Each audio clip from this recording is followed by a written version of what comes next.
take a little extra time, and we feel that you would want us to, okay?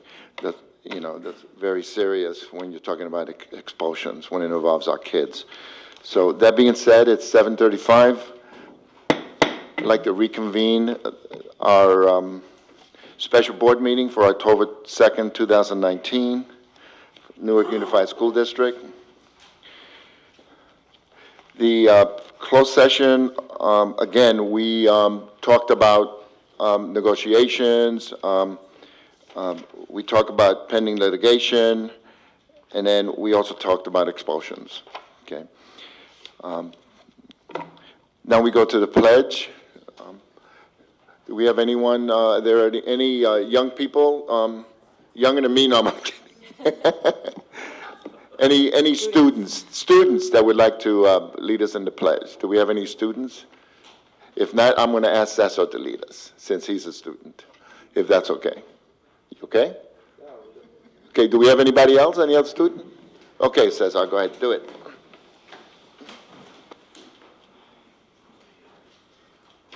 Ready, begin. I pledge allegiance to the flag of the United States of America and to the republic for which it stands, one nation, under God, indivisible, with liberty and justice for all. I understand that our spotlight is BGI, and those are the little kids, so I see why that wouldn't be. Oh, BGP. See, I'm still calling it bunker, okay, so, you know. But, no, bad, okay. Anyway, we're looking forward to the spotlight on BGP.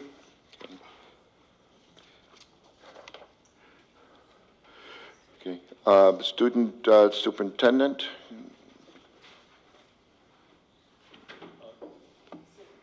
Student report. So, student report. So let's begin with representatives from McGregor campus. Is anyone from McGregor here tonight? Okay. Maybe they'll show up. Let's go to the junior high. Welcome. Hello, my name is Lily Kawabata, and I'm the Vice President of Leadership at NJHS. Here is the report for our school. We have noticed a positive change in behavior, such as less inappropriate language and bullying. We have also noticed a cleaner campus without as many seagulls after brunch and lunch. For this month, we have a fun school-wide activities coming up. For example, we are preparing a fall festival that will be held on Halloween Day during lunch. During that same week, we will be holding a Spirit Week in which each day students will dress up using different themes for that day. The students are in the final week of fundraising for a new school marquee for outside of the school. We are also discussing and creating designs for a new school sweatshirt so we can show our Cougar pride. Thank you for your time.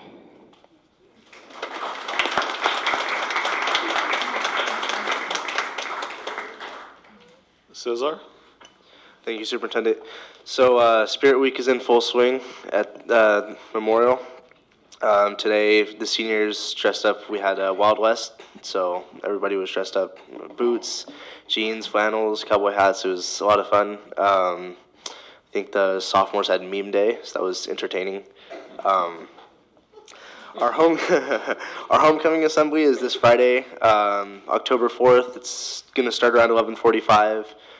So as you may know, every year each class prepares a skit, and that skit is based on a certain theme, and that theme carries on through the whole year. So this is the culmination of work being done since August to demonstrate school spirit and to kick off the year right. Before the homecoming game, there will be a car show put on by ASB. That's going to be at 6 p.m. in the student parking lot. That'll be in front of the event center. At 7 p.m., we have our homecoming football game against Kennedy. That'll be at 7 o'clock. We'll also be announcing our homecoming king and queen, and then our princes and our princesses.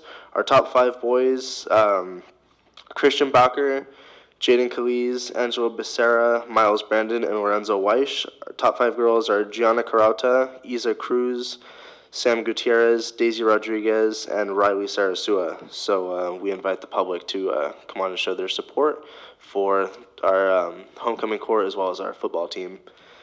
Homecoming dance will be this Saturday, 7 to 10 p.m. It's a casino theme, so should be a fun time.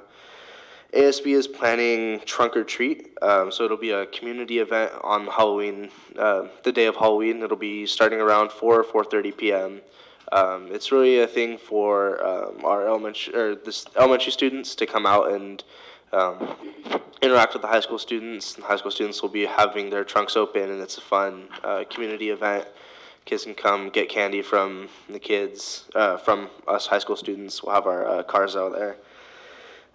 Going on to athletics, our fall luau will be the Saturday, October 19th at 6 p.m. It will not be at the pavilion this year. It'll be at Swiss Park.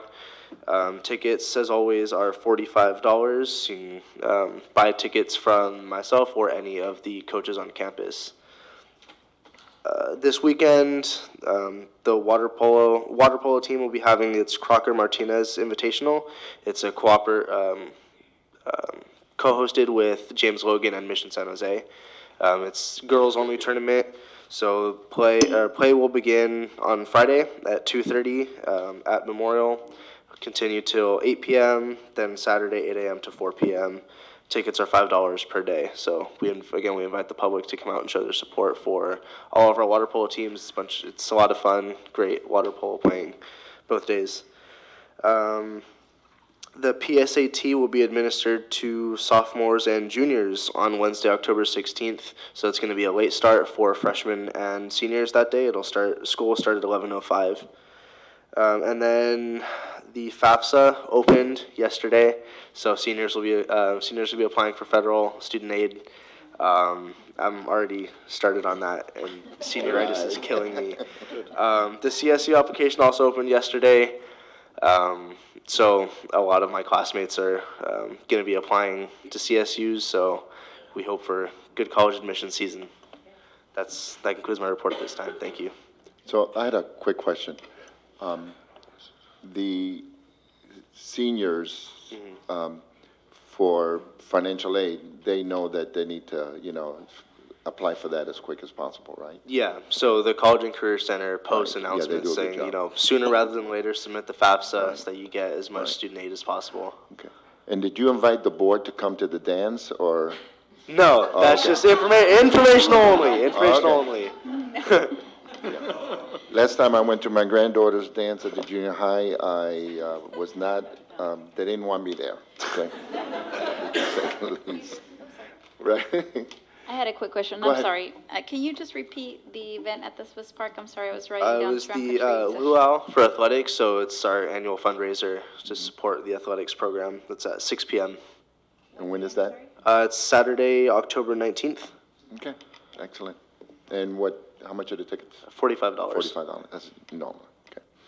Okay. We now go to Newark Day's presentation. Ms. Ramona and Mr. Glenn, if you didn't see them there, those of you who went to Newark Days, they're out there trying not to get run over while they direct the traffic, and we've been doing it a long time, and thank you for your patience. It's on you. Well, thank you very much for inviting us here. We appreciate it. Newark Days was a huge success this year. We had record attendance at the carnival, the grounds, and the parade. Probably the parade because we closed so many streets that people didn't have any place else to go. But there. We really want to thank the school board and all of our schools, the teachers, the principals, the parents, for coming out and joining us in the parade. They've done a fantastic job of showing their school and community spirit and volunteerism. We had a lot of kids from the high school volunteering on the grounds and with the parade. We absolutely could not put on this parade without everybody and without the children.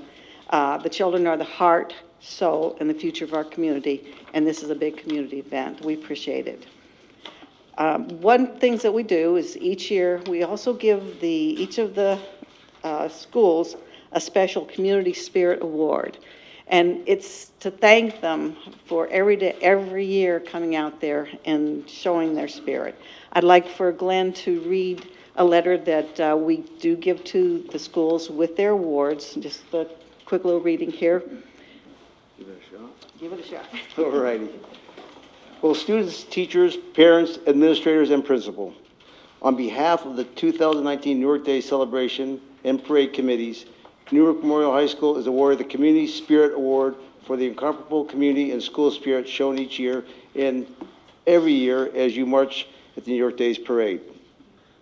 The schools of Newark are where our future leaders and educators will come from. We celebrate this fact every year. The parade and four-day celebration of the 64th anniversary of our town's birth would not be even possible without the support of the schools of the Newark Unified School District. Please accept our continued thanks and sincere appreciation. We look forward to seeing you again next year, next year's parade. And our theme next year is Under the Sea. So use your imagination there. This year, our theme was Heroes Are Super. And we joined with the schools and asked them to have their children do essays on this theme. And then each of the schools picked the best essay. And it wasn't necessarily best in spelling or anything, but the thought and the heart behind it. And we had some amazing essays. What I'd like to do first is, if we have time, to read off the winners from each of the schools. And then we just like to read just a little blurb of a few of the essays, so you get an idea. From John F. Kennedy Elementary, 5th grader Addis Mitiku. From H.A. Snow Elementary, 4th grader Liliana Mendoza. James Graham Elementary, 6th grader Haley Tuttle. From Lincoln Elementary, 2nd grader Elisha Ramirez. From E.L. Music Preschool, 4-year-old Jamison Benner, believe it or not. From Birch Grove Primary and Intermediate, 4th grader Alicia Valdez. Bridgepoint High School, 12th grader Pedro Coronado Corona. A.L. Schilling Elementary was Princess Brackens, and I didn't see on there what her grade was. And Newark Junior High School, 8th grader Hope Ringline. So Excellent. Big hand for all those winners. We gave each one of them a plaque with their name on it, and then they were given a wristband so they could ride as many carnival rides as they wanted to. Before we go, what I'd like to do, like I said, is just read a couple of the essays, not all of them, but one of them really stood out, and this was my absolute favorite, and it was from Jamison Benner, age 4. He was succinct, he was to the point, and said how he felt. My hero is Ms. Marie.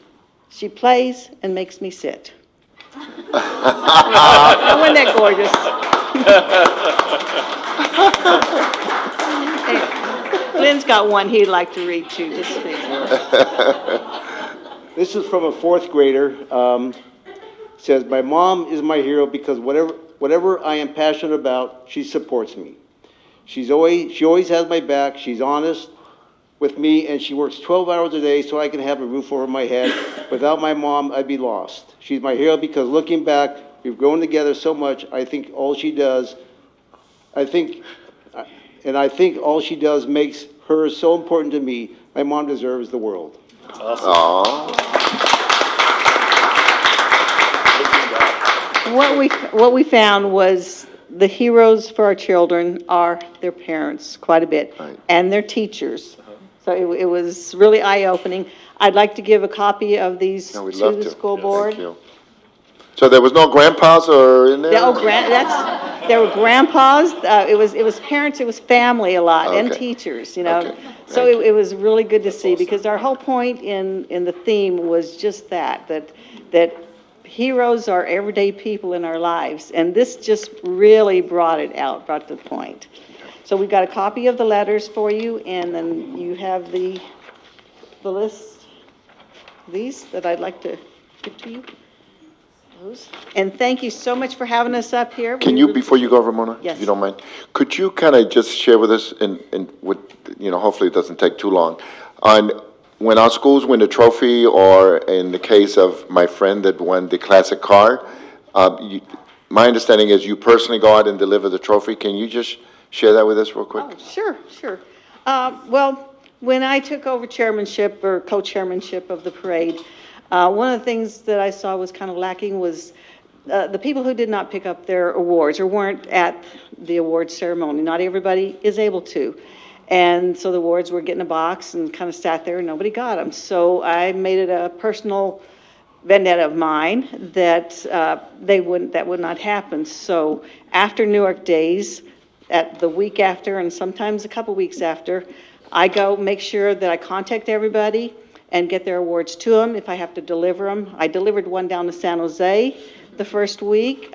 We also do the Boy Scouts. We attend their either a meeting or like Troop 1A6 had a court of honor, so we go there, both Glenn and I, and present this because I just personally think it's very important for them to get their word. And it is so, everybody just really enjoys it. So Yeah, thank you for that personal touch. you're very welcome. Thank you very much. Thank you. Thank you.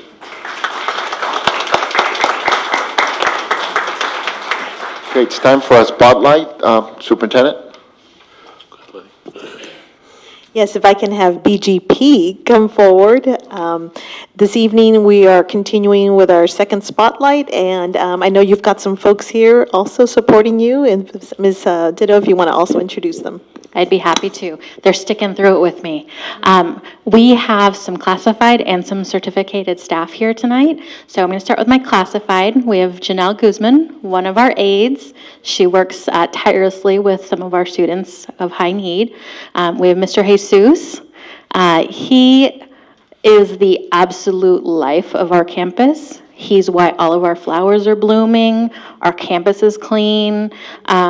Potty accidents get cleaned up really fast, and he just makes all of us so comfortable to come to work, and our campus so very beautiful.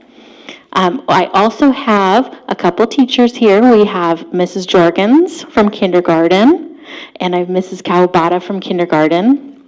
Mrs. Wynn, who is our first and second grade teacher, was also here, but she had to run. One, because of childcare, and two, because the A's are playing, and that's her team. But I want to thank you all for coming and staying for our late start here. Can you ask him to stand, if you don't mind? BGP So we can applaud family, him. please stand.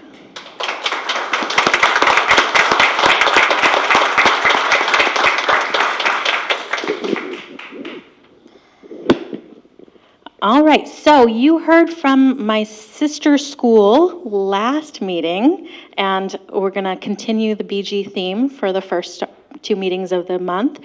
So I want to thank you for this time, Board President Rodriguez and board members, Superintendent Sanchez and our executive board. Thank you for this time so that I can spotlight the amazing things happening at Birch Grove Primary. So we have the same mission as Birch Grove Intermediate because this has been a work in progress as we are one school on two campuses. So we have our amazing team and co-principals down there at the board or at the management retreat at the beginning of the year, and our amazing teaching and support staff picture as well from the school year. And our mission, we're working to provide a safe, inspiring, and innovative learning community for students, staff, and our families. So what do we look like this year? We are about 416 students. We have had families coming in. We've unfortunately lost a few that have moved out of area, but we are continuing to welcome new enrollments. Miss Ingham Waters and I visited the developments that are starting to have move-ins in our attendance area, so we've seen families from those new developments coming in as well. We have the distinct pleasure of having the first two TK classrooms on our campus. This is the first time for us having two TKs on the same campus. Our teacher finally has a teammate to do planning with, and they're very excited. 5 kindergarten classes, 5 first grade classes, 1 combo class at first and second grade, and 4 second grade classrooms. And we are quite full. You can see our kiddos in science You can see them in our Kinder ABC Boot Camp fashion show. And we had Buttercup, was it Buttercup the cow? Yes, come out and visit us already this year. So we've already started off with an exciting year. Our Little Bulldog programs are after-school enrichment. We have 3. We have Young Rembrandt's Art, Chess Scholars, and Let's Build It, which is an engineering program. Our during-school enrichment, we have Music for Minors 2. We have 3 STEAM weeks.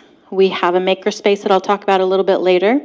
And we're investigating visual and performing arts, as is outlined in our LCAP, and working with our BGI campus to see if there's something that we can do across both.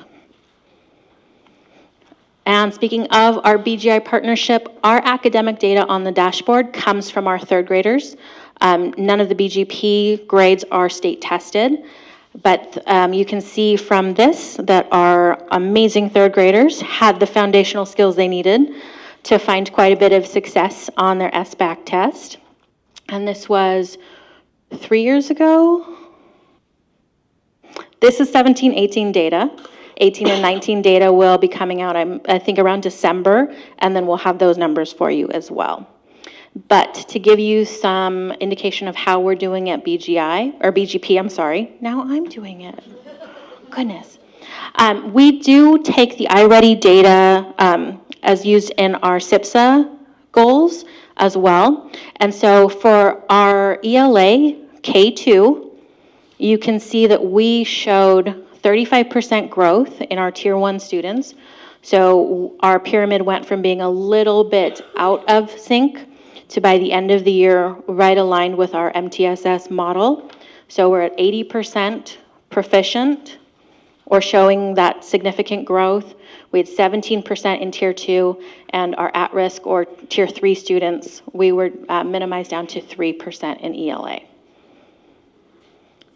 And in math, similarly, we showed 44% growth from first assessment to final, 37% reduction in Tier 2 students, and a reduction of 4%. So our at-risk students at Tier 3 was only 2% of our BGP kiddos by the final assessment. So that's a celebration for all of us.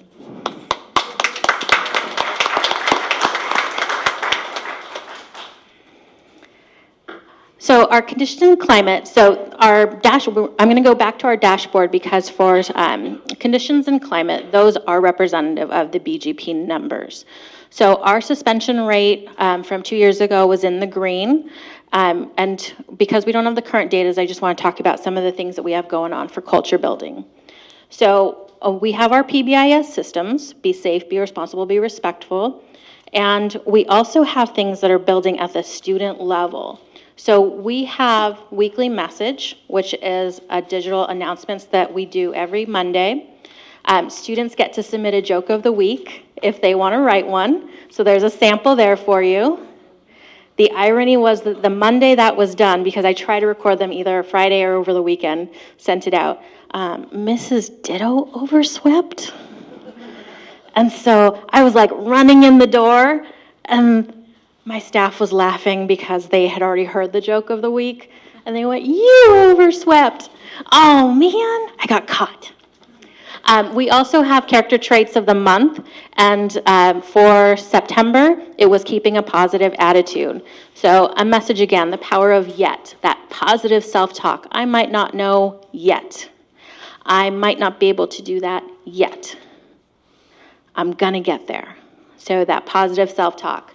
And then every week, I always wish them a wonderful week and remind everybody Bulldogs are safe, Bulldogs are responsible, Bulldogs are respectful. So that messaging comes out from the top all the way down, and we encourage our students to use the same language with each other as well. We are considered ATSI, Additional Target Support for Improvement, for our subgroup of English learners in chronic absenteeism. So overall, our school was in the orange, and then specifically with our English learners, we were in the red. We had 24.4% of our students chronically absent, our EL students chronically absent, and over 20% of our entire student body was considered chronically absent 2 years ago. I have great news.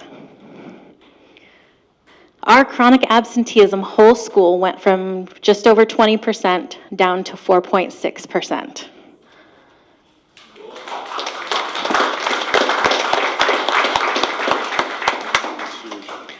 Our students that are considered EL went from over 24% chronically absent to 4.5%.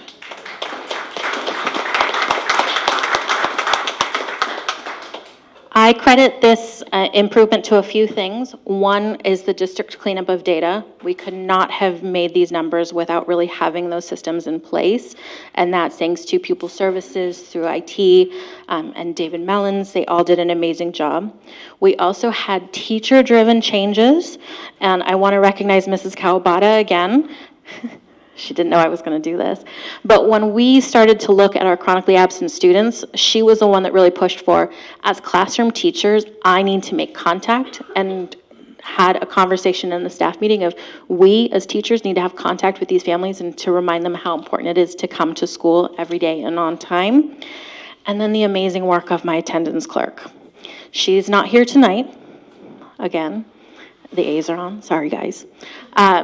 But she really made a concerted effort of reaching out to every family that she was starting to see a pattern with, scheduling conferences with me to meet with families, and then following through on the SARB process for the families that were really just not able to get their kiddos to school.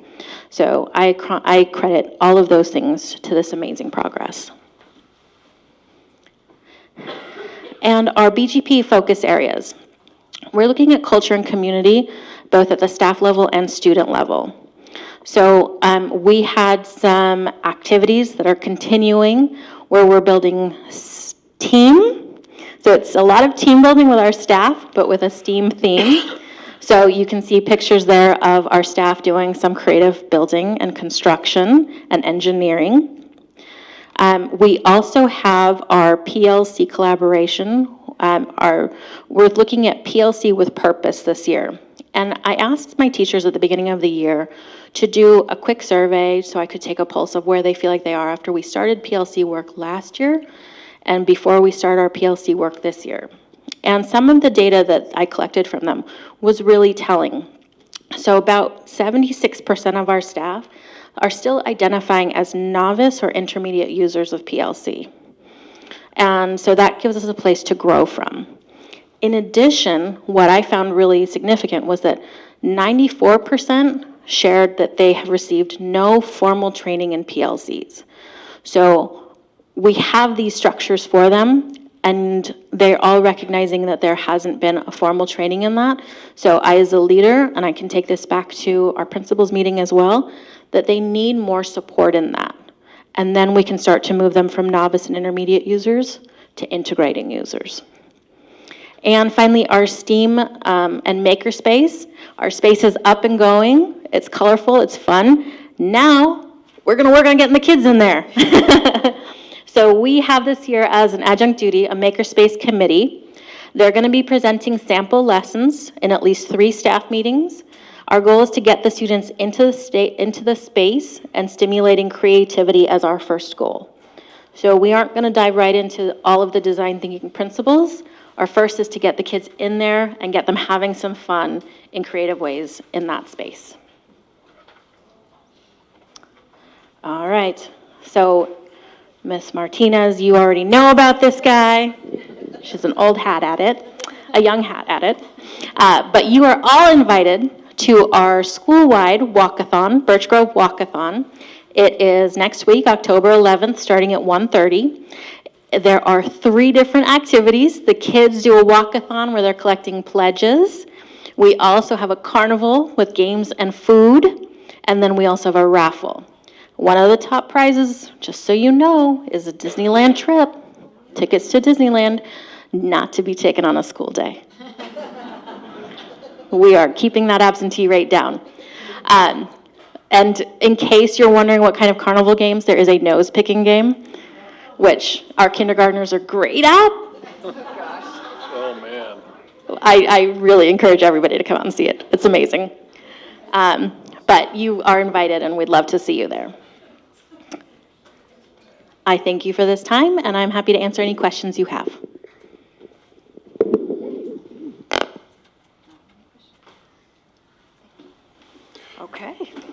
I have one.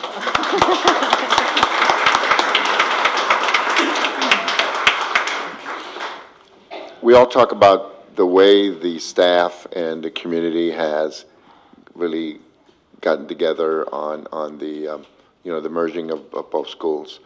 And it seems like that's going well. And I know this is the start of your second year, is that Correct. correct? So it has can you just share with us, because you're new to us, and your experience? My experience has been that there was still just a tiny bit of healing that needed to happen, which I think we did last year. There was some families that were still struggling with it, 2 drop-offs, 2 pickups. Now as those families have kind of gotten up and now they have junior high kids and they're realizing, oh wait, now I have it. Now I realize it's normal. That's helped a lot.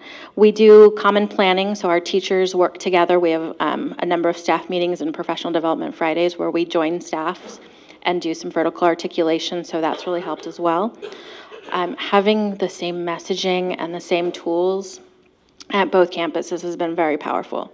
The expectations at BGP, we learn them, we live them, and then when they get to BGI, they know them and they're ready. So that's been really great.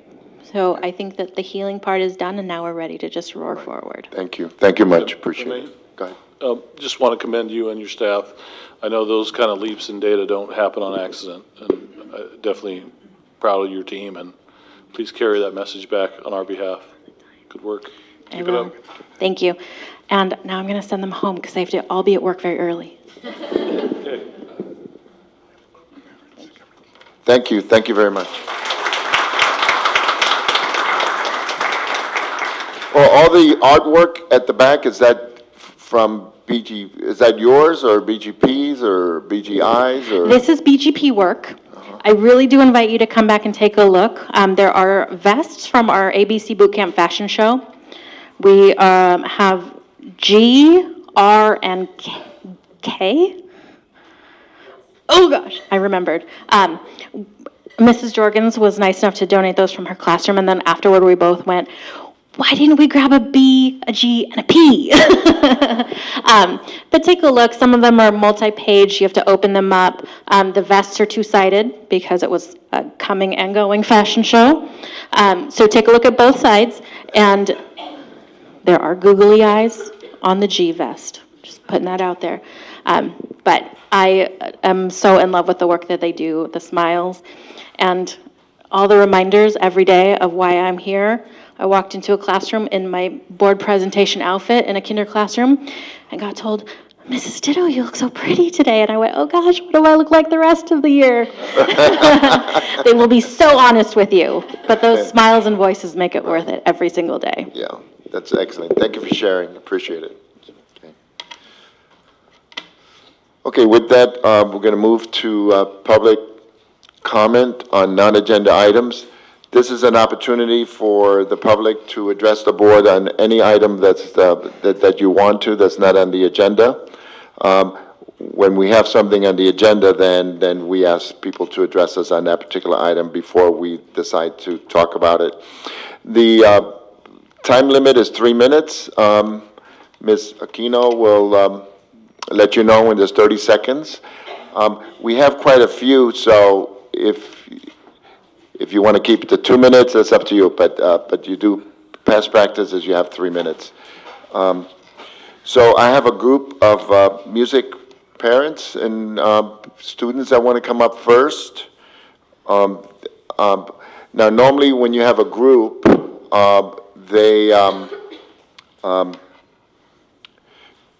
we still have the 3 minutes, but we might allow a little bit more because it's a group. So did you want to come up now, please?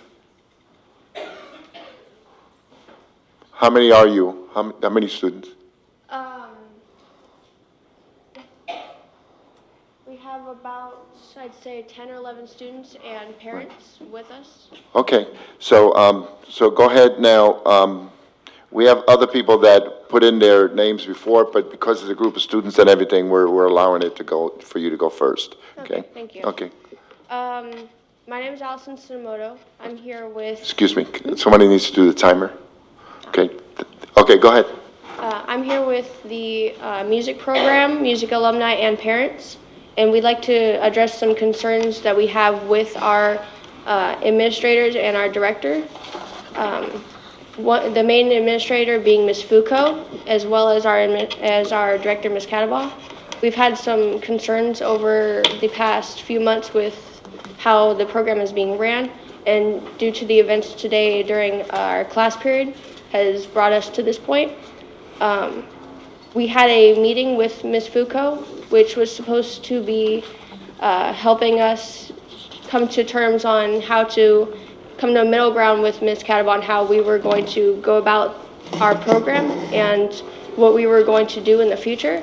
But instead it turned into Ms. Foucault telling us about how she went on to say that our generation was a disgrace, how we were selfish and entitled, how our parents did not teach us proper respect towards our elders and the other people around us, and overall that we were mean and we were the reason why this program is failing.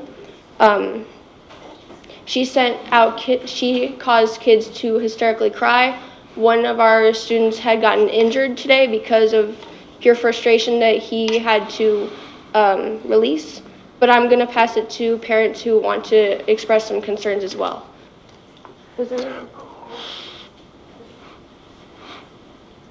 Okay, can I, the only person that works for us, for the board, is the superintendent, okay? Everyone else works for him, okay? So since it involves a sensitive issue, if you can, Superintendent, could you? Yes. And then we do have meetings occasionally at the high school with students, so if you can get with the superintendent, or he'll get with you and give you information to Ms. Aquino, so we can set up a little meeting, and if that's okay. Go ahead, I may, just Superintendent, go point of order, just kind of for the students' benefit and for the audience benefit. The meeting we're having tonight is the board's meeting in public.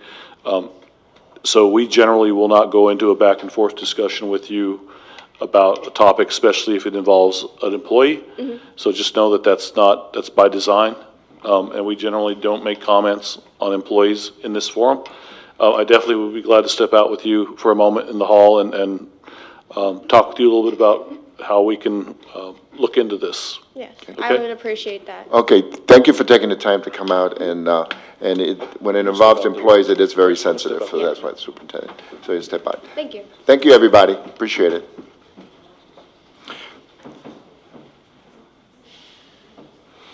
Okay, Mr. Newt?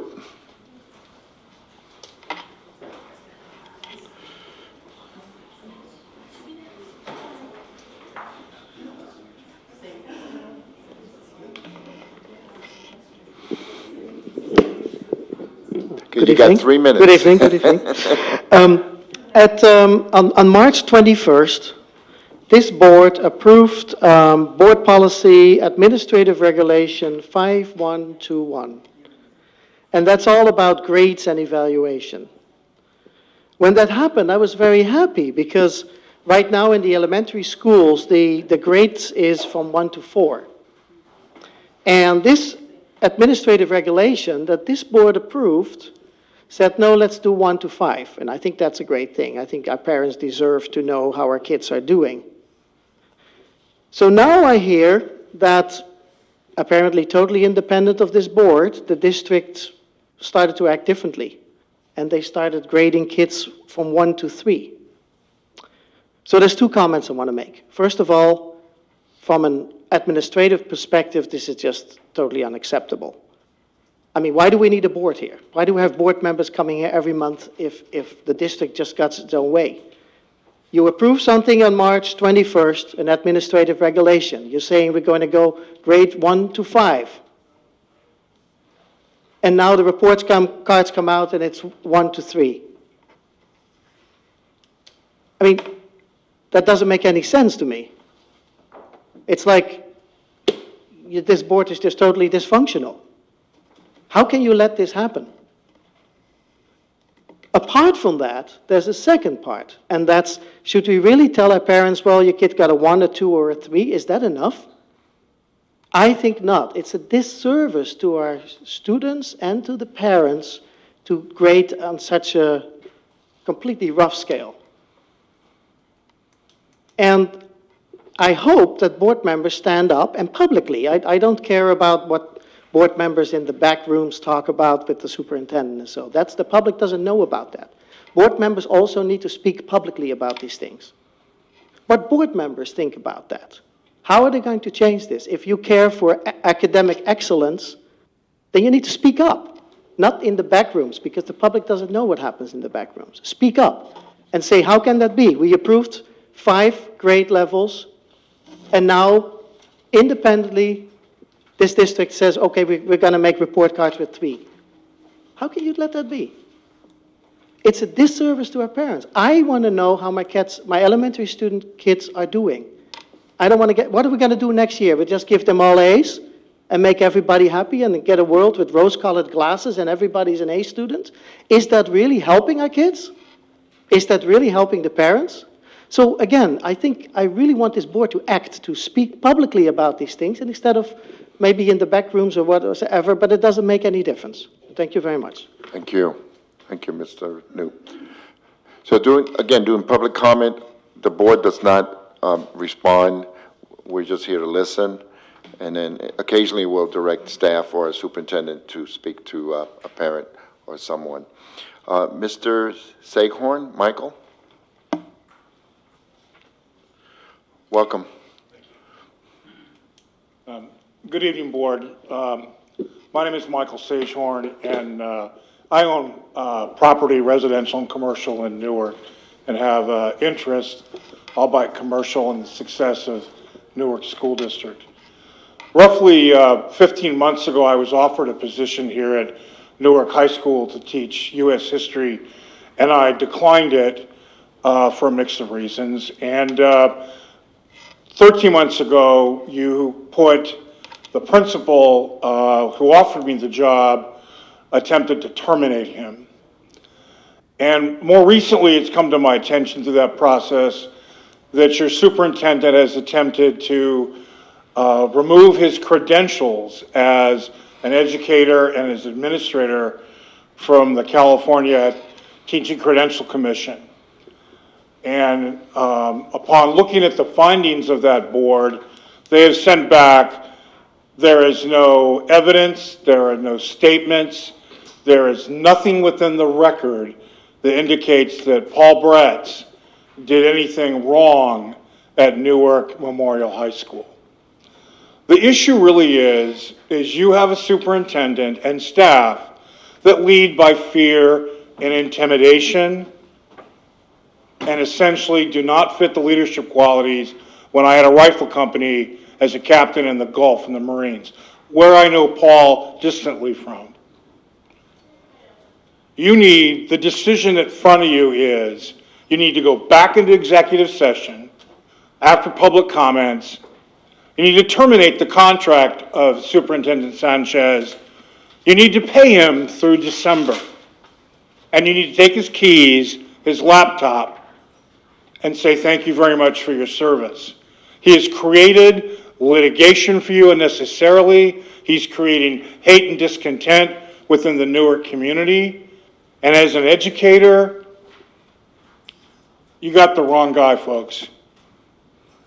You have the wrong man leading your school district. Thank you very much. Thank you. Ms. Parks?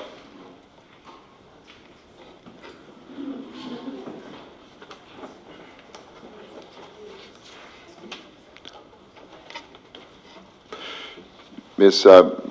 Mary Bretz? Oh, you coming up? I'm sorry, go ahead.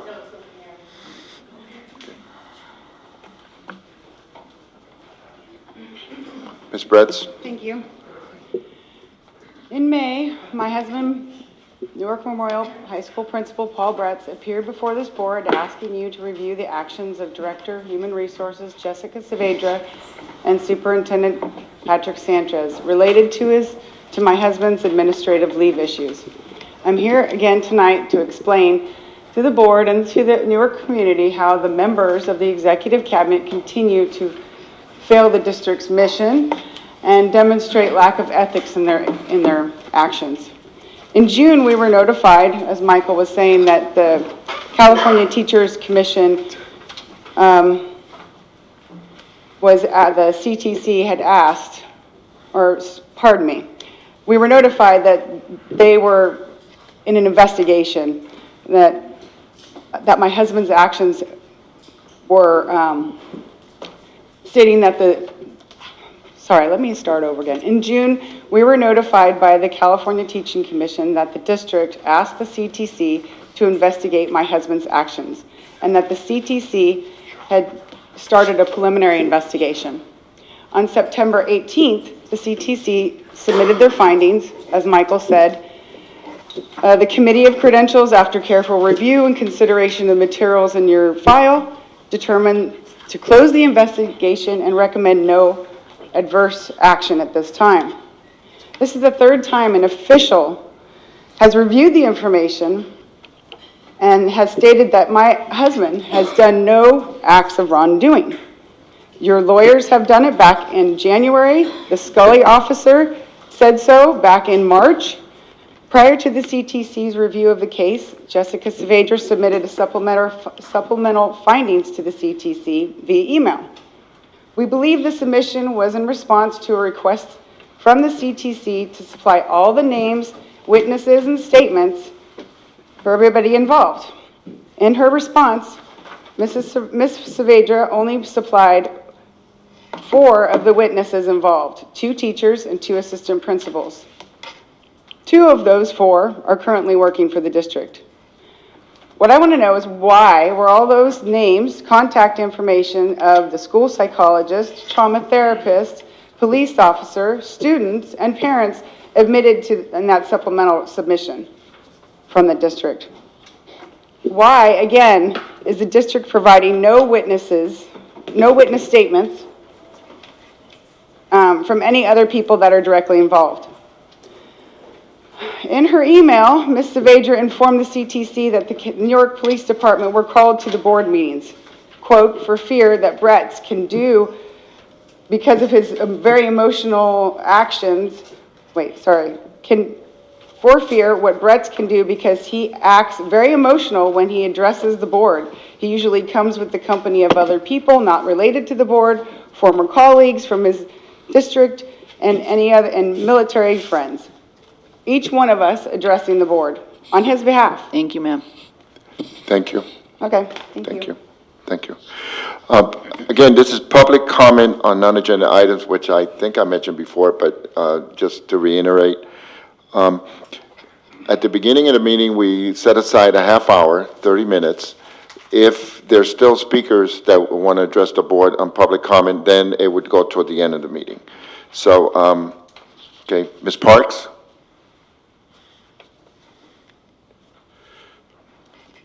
And then Mr. Mahalo after you.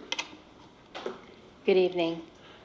A year and a half ago, during an LCAP meeting, there was a discussion about the substitute teacher rate and the reason that Newark wasn't able to get subs for various different events, whether it be teachers sick or whether it be professional development days.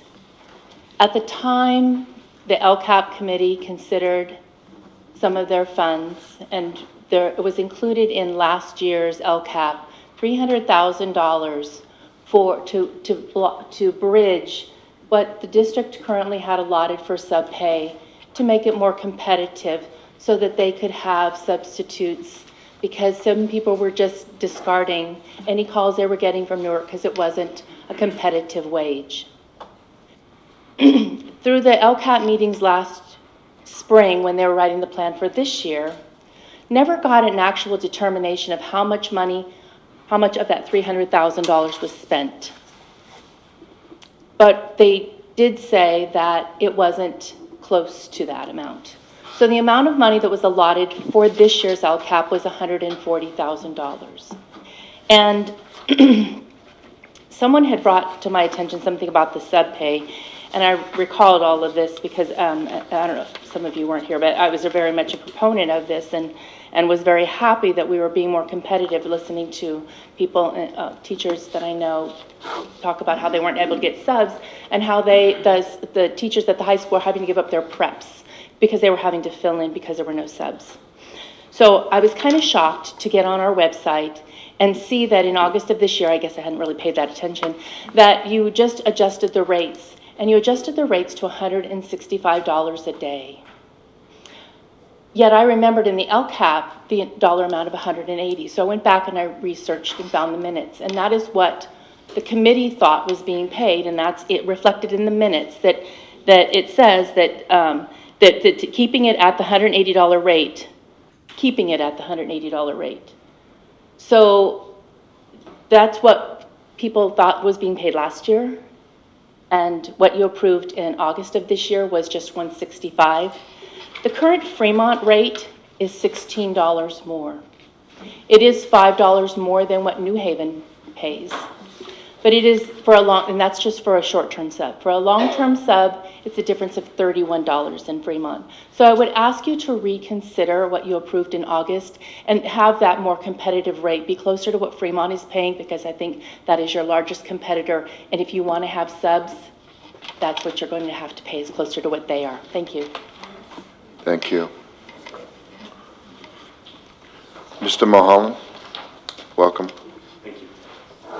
Mi presidente, superintendencia, miembros de la mesa directiva, muchísimas gracias por el honor de hablar en frente de ustedes. Yo soy un portavoz. En realidad, I am the spokesman for Paul Bretz. Es un amigo muy estrechamente por muchos años, de la infantería marinera, árbitro en la cancha de fútbol y igualmente en las aulas de la clase. Entonces es un honor para mí. Como un capitán de fuerzas especiales me fui a Guatemala. Allá construimos una escuela magnífica, una obra en 3 partes: militares, civiles y mi destacamento, todo de la comunidad. Yo aprendí allá la palabra familia, humilde, la habilidad a aprender.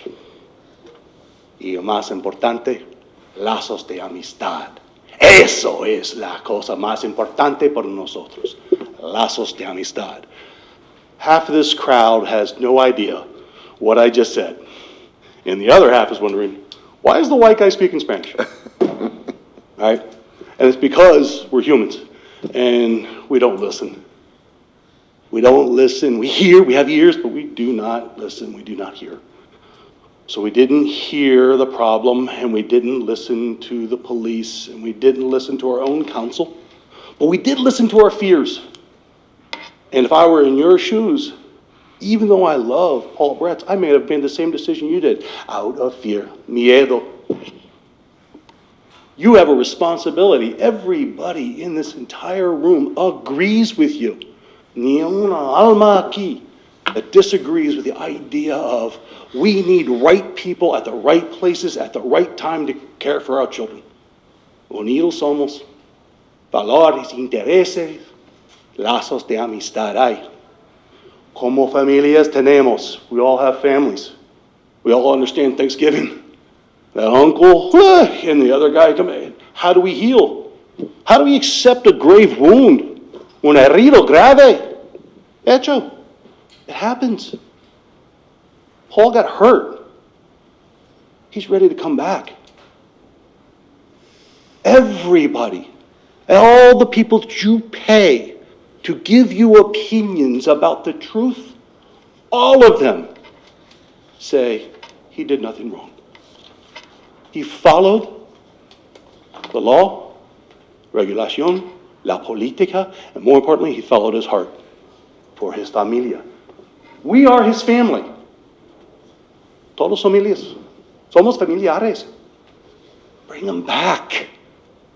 All you need to do is say, bienvenidos, ande pues. There will be no recrimination. Put him back in his vocación.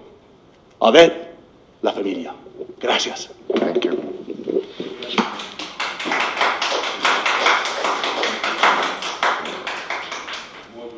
Okay. Based on time, we only have time for 4 more if everybody sticks to the 3 minutes. Ms. Silveira.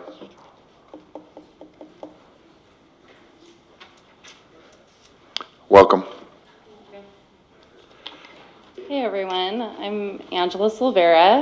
I am a parent of 3 Lincoln students, 5th grader, 2nd grader, and a kindergartner. And I'm also the parent group president, PALS there. And I'm also now on the CBOC, which does the oversight of how we're spending, right, at the district. So I'm seeing a lot more in the world of the district. But in that, I'm also seeing, when I watched last meeting, I got very disheartened. And so I felt like I needed to come up tonight and speak on that because you guys are all supposed to be here for the kids. And the interim CBO, Mr. Schimmel, said, well, if the kids had 2 years without AC, why would it matter? I grew up in California. I dealt with it. And I'm watching at home because I didn't have childcare to be able to be here that night. And I'm going, are you kidding me? It's been very, very hot. And then Ms. Gutierrez, you said, my young child, you know, if it was him in that classroom without air conditioning, I would be so upset. I'd be really, really bothered. But I'm going to put on my board member hat. And I thought to myself, yes. She's going to put on her board member hat and say, now I have 5,700 children. But instead, it was $17,000 is too much. And it broke my heart. Because to me, that's why you guys are here. You're here for the 5,700 kids. They're all your kids now. They are your child in that class without air conditioning. My oldest son didn't have air conditioning in the beginning of the school year. Now I'm finding out that 2 more of the classrooms at Lincoln don't have air conditioning. And I'm just going, how are these kids learning? So then I went online and I said, okay, let me look, because Newark is about test scores. Let's make sure we have those awesome test scores because we want people to come here. We want to draw them in. And higher temperatures decrease test scores. There's lots of scientific studies that show that. And so I know that it was approved, the money was put there, but I just felt I needed to say those 5,700 kids approximately are all of your children.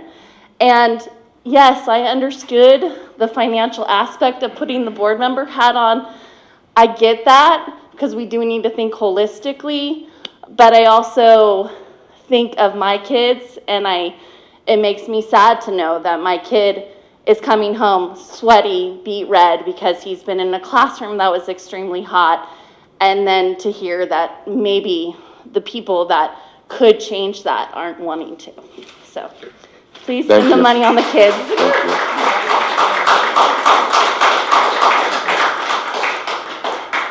Olivia Weiner, or did I? Okay, thank you.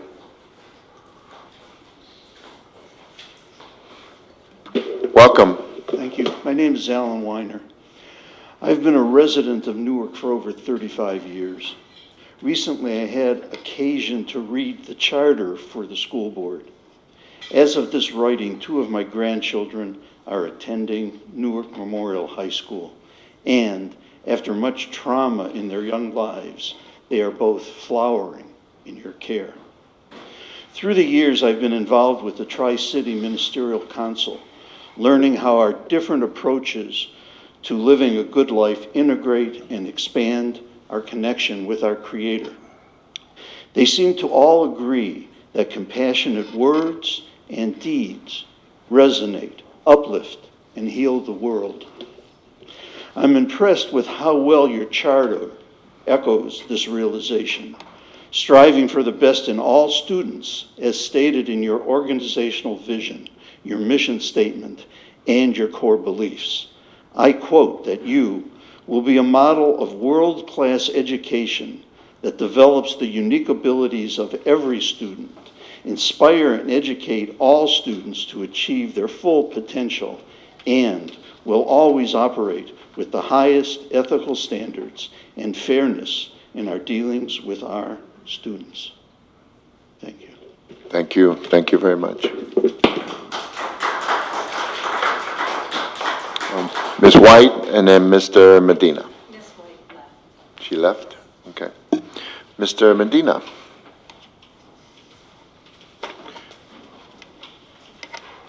And that's all we have that have put in to speak for public comment and non-agenda items. Welcome. Buenas noches. Buenas noches. Buenas noches. Good evening, everyone.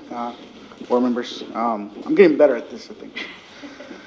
I've been doing this for about a year and a half now, and I think one of the biggest things I'm learning is all the red tape that you guys have to put up with, and how much things don't get done as fast as I would like to get things done. So I'm learning, and I think at the beginning I said I'm here to learn too. But I do think that some things need to be urgently done. And I think there's urgency that needs to be placed on some action items. One of the biggest dilemma that we have is that we don't have enough students to get more money. And that's a problem that we have, And then the other problem is test scores, So there's two things. And one of the other issues that we talked about over the last couple months, or over the last year, is how do we get more students in here? Well, better marketing, better process, better community interaction. And I think one of the biggest part that you have to know, and goes for everyone sitting in front of me, is that in order to get things done and be positive, we have to urgently take care of things that need to take care of, and not have them linger. When you linger things get worse. And so some actions need to be taken care of right away. And and I think that's something that I've talked to Mr. Sanchez about constantly. And I think that's what I'd like to kind of urge you today, is that there's issues in the community, there's bad things that are happening, there's things that we need to address really quickly. When it's an HR issue, as an adult and as someone that manages quite a bit of people and has some experience and understanding problem solving, I think the biggest part is that we need to solve the problems that are right in front of us with your staff, with issues that can hurt the marketing of our community. It can hurt teachers, good teachers coming on board, good administrators to stay here. Those are things that need to be addressed really quickly. And I think we have the right people to do it.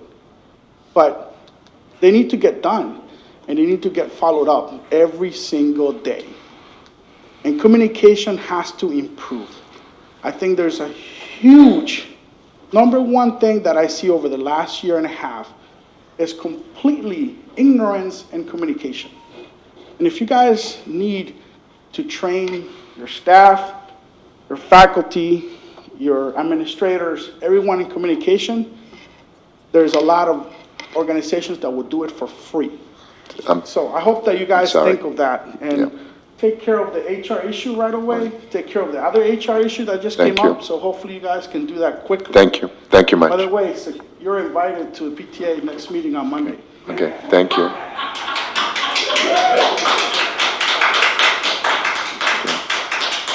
Okay, so we allotted 30 minutes and we got finished early. That's great. So we've prided ourselves on being courteous. Everybody that came up and spoke was courteous, thinking about the 3 minutes, and the board did not respond as we normally do. So we appreciate all that, and so moving forward, we have the superintendent's report. We might have, I don't know if it's on this or another topic. Okay. Let's later. Thank you. Okay. Superintendent? Thank you, President Rodriguez, members of the board, ladies and gentlemen. I want to start with a couple of things. First of all, could you? Thank you, Mr. Medina. First of all, I want to update, since this was kind of brought up earlier in public comment, we are looking into the carpet issue at the high school. We've had the area tested. We're looking at replacing flooring and actually upgrading some of the hallways in the 700 room. Would you mind sharing a little bit about the status where we are with that, Marie? Yes, so we've been working on getting quotes from several vendors. We finally got our last quote today, and we will be reviewing the bids tomorrow and make a decision and award a contract so that we can get the floors replaced in the 700 building. So just wanted to share that with the board. I know we had heard prior public comment from last board meeting, and I wanted to make sure you heard us follow up on that.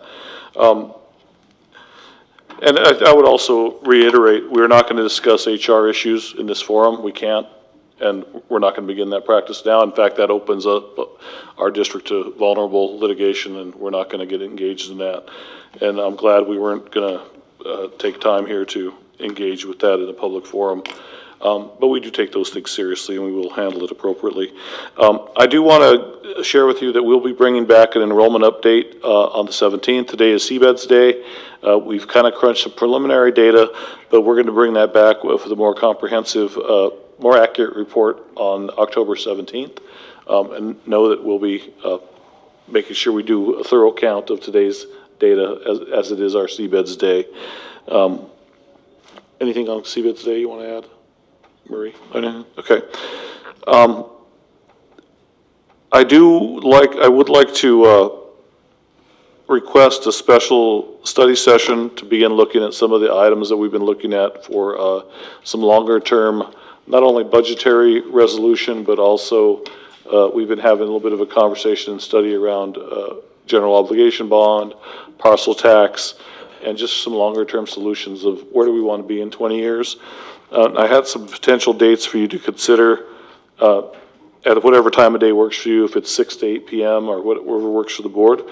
But the first dates I would offer is October 8th and October 16th. We'd like to have this first study session prior to prior to October 17th if possible, but we can do it later in the evening if that allows us to have the board here.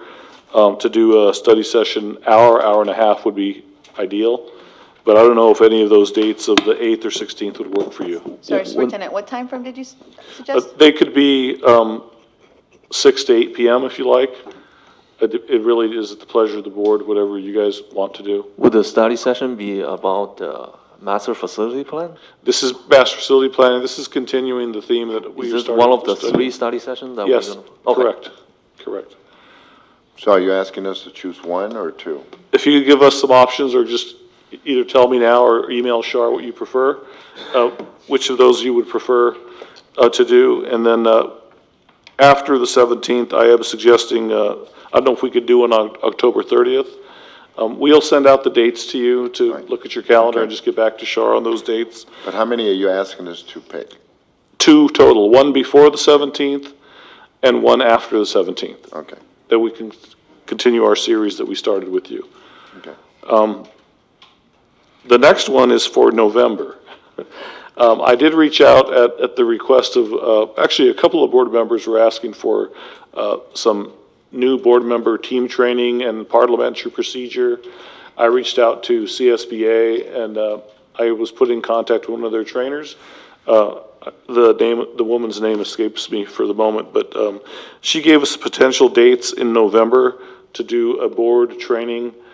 The training is called New Beginnings. It's a standard training for new board members and setting a new board team, but we certainly can customize it to add whatever elements you'd like to add.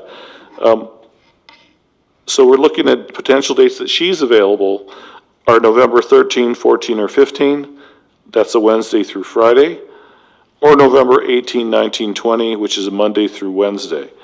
So again, if you'd like, we'd send those dates to you, and then you could let Shar know what works best. Okay. And wherever we find most agreement, we'll try to go forward with that. Once we identify the date, I will have the trainer reach out to each board member individually to make sure each of you is getting what are your top deliverables you'd like to see happen in that training. So it could just be a quick phone call or even an email so that you can have input into the contents. But this was a CSBA trainer. Very nice lady. So she's cleared some time for us. And I think the opinion was to do something like that sooner than later to kind of keep momentum of a new board team. And number 4, I have a reminder, tomorrow night we'll be at the Teacher of the Year with Alameda County Office of Education, tomorrow night at Castro Valley Performing Arts Center. If you need any more information, I know some of us have switched tickets around, but we are honoring our teacher, Ms. Joanne Hong, tomorrow night, and we'll be there, and it's quite a nice gala. I know Mr. Rodriguez has been several years, and it's a really beautiful event. Okay. So we'll be there tomorrow night. And I think that concludes my report for this time. Is there anything else that I forgot, Shar? Okay. Thank you. Thank you much. Appreciate it. Okay, employee organizations, NTA.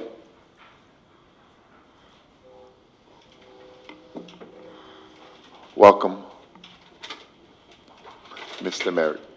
Thank you for the warm welcome. I appreciate it.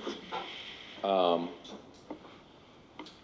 I want to start with that Monday, October 7th, is the kickoff for Bully Awareness Month by an organization called Stomp Out Bullying.org. And we're asking everybody to kindly wear blue so that we can wear blue to celebrate the World Day of Bully Prevention, and that we can together have a kinder, gentler place to live and work.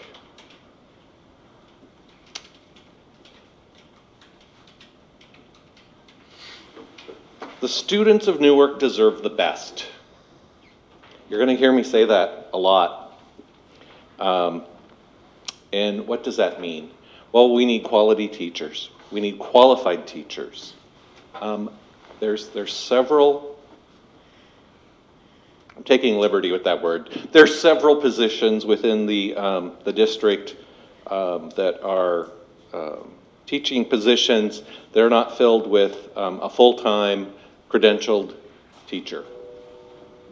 Some of those positions are filled by people who are working on their credential. Some of those positions are filled with people who are not working on a credential. Some of those people are, some of those positions are filled by a long-term substitute. Some of those long-term substitutes have held long-term substitute positions for excess of 2 years. Test scores are directly related to the quality of the instruction which the students can get. And I fully believe that many of these people who are filling these positions are doing so wonderfully and valiantly, but those positions should still be posted on EdJoin. They should not be filled permanently by a long-term substitute without the job being posted, and continue to be posted, continue to be sought after. We need quality teachers. We need qualified teachers. The students need a quality curriculum in every subject area. Later in the agenda, you're going to be talking about, I think you call it sufficiency. And that's really sad that we have to talk about, do we have the bare minimum for our students? And somebody gets to define that. I don't know who it is, but it's not me. But anyway. And thirdly, I think that our students deserve a safe and happy place to learn both academically and socially, emotionally. And although we're worried about those test scores, and we focus on teaching them the right material, the test scores are going to be going up immediately if every student that comes to school feels like they're needed and loved and cared for, and that they have a safe place to go to school. It doesn't matter what you teach them academically. But if they know that they belong, our test scores are going to go up. A lot more than teaching them another 15 minutes of math. A simple hello to every student by name will increase our test scores. I believe that. I've seen it happen. I'm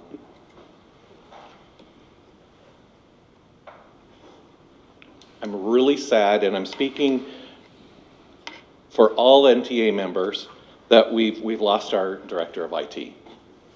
If there's a single employee at the Newark Unified School District that helped teachers and students more, it was our director of IT. And it's a very, very huge loss for us and very sad for many of us. When we hire somebody new, we try to give them some supports so that they can do their job better. We try to offer professional development that will continue to help them improve. We need to do that. New teachers get a support person. The new CBO hopefully gets a little interim to help them out a little bit. But we're going on a second year now of paying more than one person to do one person's job. And yet, you're framing the message that we have no money for increases to pay teachers, to provide the necessary aids. We can't attract enough special ed teachers, but you're going to pay somebody $1,000 a day? That's ridiculous. There's another person that we pay $300 an hour to sit and negotiate. They don't know who we are, and they don't provide us anything that's productive in getting our job done. The experts should be the people sitting up here. We don't need to bring somebody in at $300 an hour to sit and talk about a contract. Can they review it? Yeah, but do they need to be in the room negotiating with us? That is a waste of money.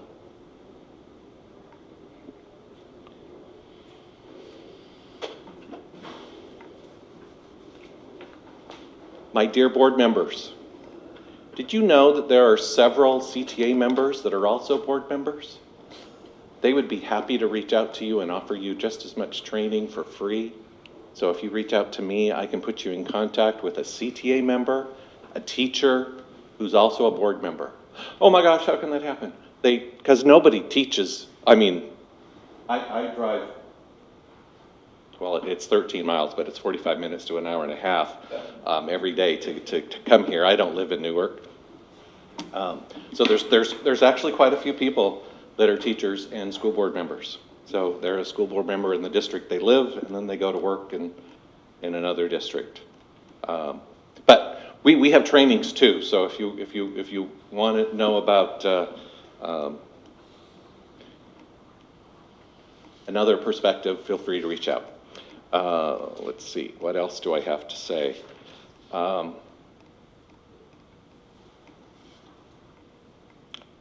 running thin.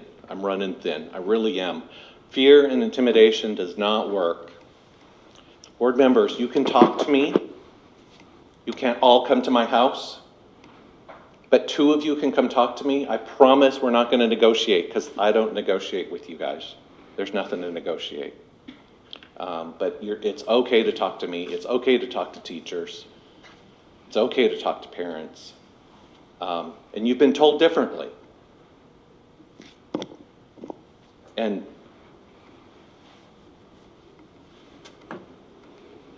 I shouldn't say it, but I'm going to.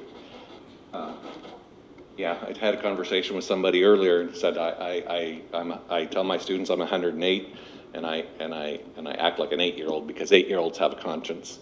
They know the difference between right and wrong, and this is probably wrong, but I'm going to say it. I did some genealogy over the summer, and I found 2 really interesting discoveries. Number 1, 7 generations back in the Merritt family, Jerome Merritt was the first teacher of Duluth, Minnesota. And so I never knew that anybody in my family went to school beyond high school. And then more recently, I learned that another family member on the other side was the first person to make the accusations. Oh, she's there. In Salem, she made the first accusations which caused the Salem witch trials. So, watch out for me. Watch out for me. I'm looking at you. All right, it's in my blood. So, I've got how many more months do we have? It feels like we've been in school for 6 months. We've been in school for almost 2 months now, right? 2 months? 2 months? A month and a half. I can survive until June 4th. Is that when we get out now, June 4th? I can survive till June 4th, but I'll tell you that I've already joined the CTA NEA pre-retired organization, and so I'm getting close to passing the reins soon. So enjoy me while you can. Thank you. Thank you. Thank you much.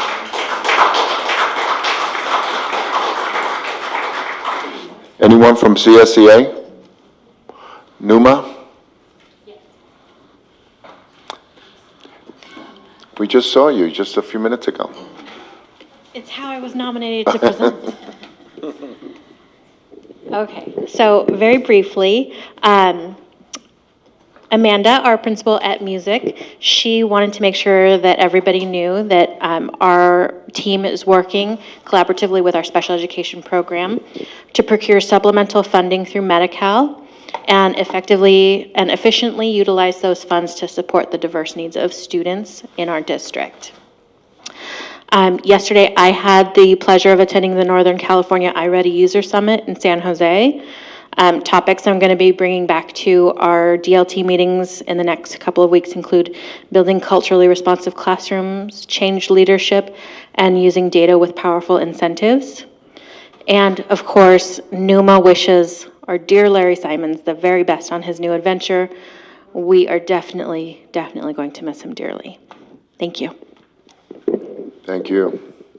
Thank you much. Okay, next item. I'm opening up a public hearing on sufficiency of instructional materials. Does anyone want to approach the board on the public hearing at this time? Okay, seeing none, we close the public hearing. Old business, agreement with stage one, Superintendent? We've reached an agreement. I know stage one is here tonight. I don't know if you would like to speak to the agreement or how you feel about it. Would you guys, one of you like to say anything about what we're voting on tonight, what the board's voting on tonight? You can come as a group and we'll give you 3 minutes.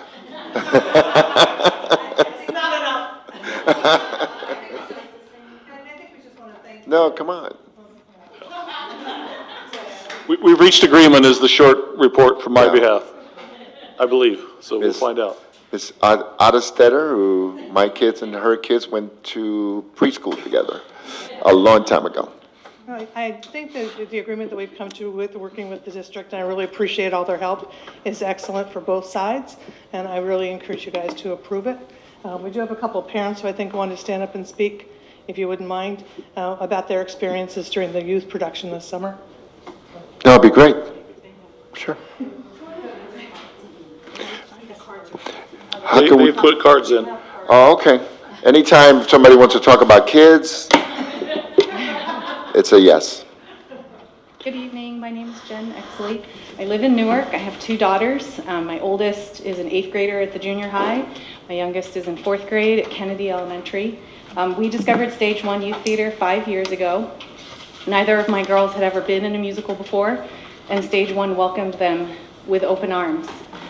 They have performed in 4 musicals over the past 5 years. They look forward to the summer when they can see old friends, make new friends, and sing and dance on stage. They've learned what it takes to be in a musical and be part of a team that works together. Stage 1's youth theater program has made it possible for my girls to discover that they love musical theater. Other programs I looked into when they were younger were too expensive, too far, or required previous experience. Stage 1 gave them a space to try something new without any judgment. Not only do they thoroughly enjoy themselves at every rehearsal and performance, but they have improved on their own skills and talents over the years with the help of the directors and the choreographers and vocal directors. Sorry, I'm getting really nervous. We love our Stage 1 family and cannot imagine not having it around, not only for my own kids, but I also think about other kids who would not have the experience that my kids did. They wouldn't be able to be in a musical, and that's what they would be missing out on if this program does not continue. Stage 1 Youth Theater is an amazing opportunity for kids of all ages and talents, and our community is a better place because of it. Thank you. Thank you much. Miss Wendy Stacy?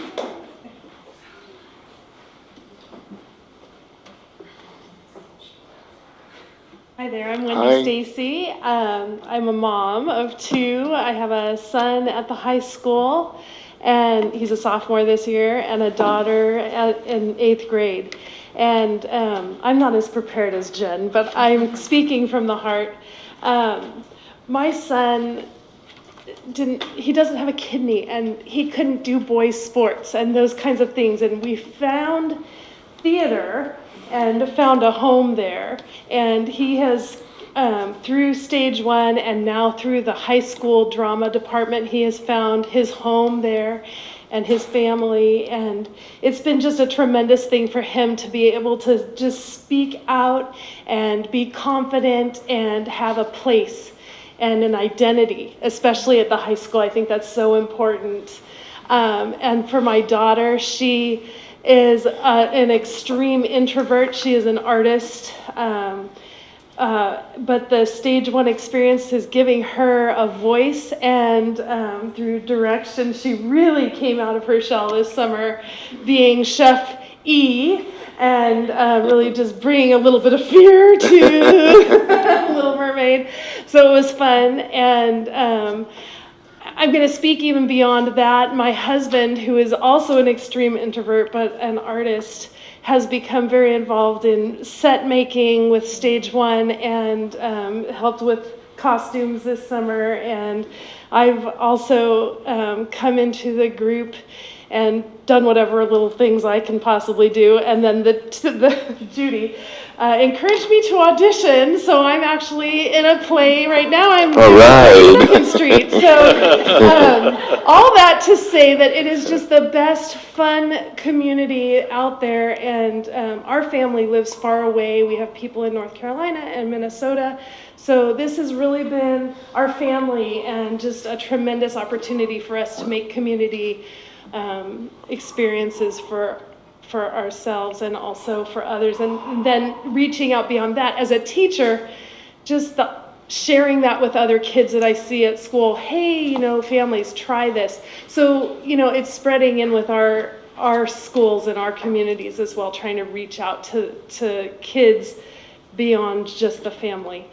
So again, Stage 1 is a tremendous experience for all, and I'm very grateful that you're coming up with a plan that's going to be supportive for everybody. So Thank you so much. Appreciate it. With that, board, we have 13.1, which is a 5-year lease in agreement with Stage 1 and Newark Unified School District. I need a motion and a second, and discussion, if anybody wants. Anybody want to make a motion? I move that we vote on item 13.1. Okay. Move that we vote on 13.1 by Member Gutierrez. Need a second? I second. Member Martinez seconds. Discussion, anyone? Okay, hold on. Let me open this for voting. Okay. Please vote. Okay, item passes unanimously. Yeah. I too love Stage 1 over the years and the partnership we've had, and I'm so glad. And to have it for 5 years, I know that sits well with a lot of people, and I appreciate it. Thank you, staff, for working with Stage 1, putting this together. Superintendent, did you want to say anything? I knew we would sort it out. I wasn't worried. We just had to, it was a long overdue conversation, and I think that the MOU is a good symbolic way to go forward, so that, as we talked about, having a good prenup on the front end just gets it all lined out, and there's no guessing. And so I'm really glad, and I'm glad you guys were willing to meet with us and just work through some of those challenges. And I think we struck a good balance. So I'm happy about this. Thank you. So if you can share your calendar with us when you have time. I know it's on your website, but I'm sure, but so everybody knows what's coming up, or? Sure. Well, we have 42nd Street that's running right now. Come see Wendy. Oh, yeah. All We right. have two more weekends. So we actually have a Thursday night performance, which is a pay what you can, so the community can donate what they can afford to. Then shows Friday, Saturday nights at 8 o'clock, Sunday at 2:30. Following weekend, also Friday, Saturday nights, and a Sunday matinee. Wow. Okay. Next March, we'll be doing Sister Act, and then we'll be doing a summer youth production again in June. That's not on our contract today, so we're going to have to add that in as special. And also, we'll be doing Matilda in July, Oh, that's which exciting. involves more children. So Right. very Thank you. exciting. Thank you much. Okay.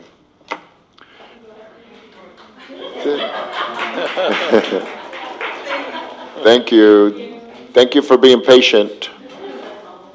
Okay, 13.2, we wanted this on there, since we have a new board member, Member Nguyen.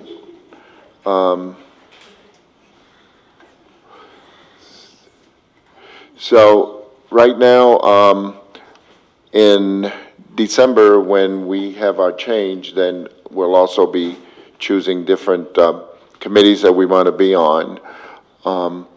Have you, so we're going to do this and then do it again in December. Did you get a chance to look at anything,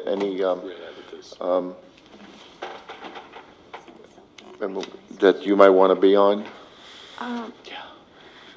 Not to interrupt you, but sometimes a new board member will, if you want, will just be the alternate to get you a feel of everything, and you're welcome to come to any of the meetings, naturally, but is there anyone that you really would like to be part of?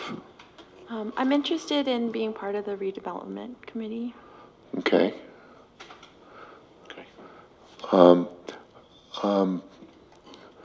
That's great. We don't have anybody, do we have? Redevelopment?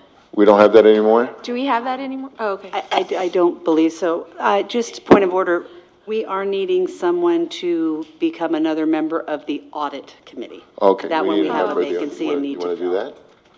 I can be an alternate with The Elisa. audit committee? Sure. Okay, excellent. And redevelopment, we're not doing that anymore, is that correct? Yeah, we aren't because redevelopment money went away. So I'm going to guess that this was from a bit ago that the Right, district it was had the board president and the superintendent that's what I'm normally. guessing. Okay, so if we open it up again, then you can be on there, okay? Any other one that you, I think that would be it for right now, but I wouldn't mind shadowing you guys on a couple of them. okay, so on mine, on the ROP, member Martinez, are you my alternate on the RP? I am. Okay.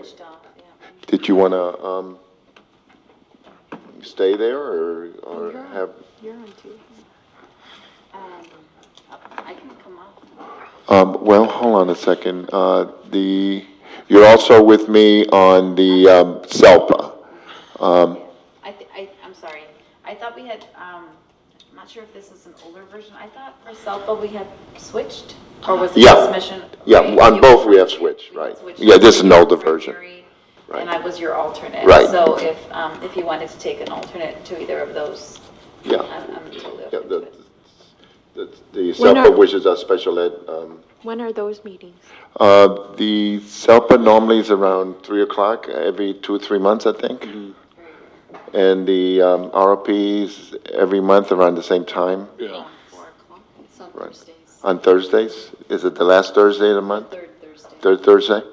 Sure, if I can get a list of all of the Yeah, times, okay. then I can give you guys a definite, but right now, it's hard for me if it's midday.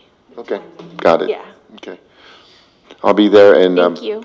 So we'll let you know in case you wanna come. Okay, okay, so let's, so Ms. Aquino, you got that, please? Thank you much.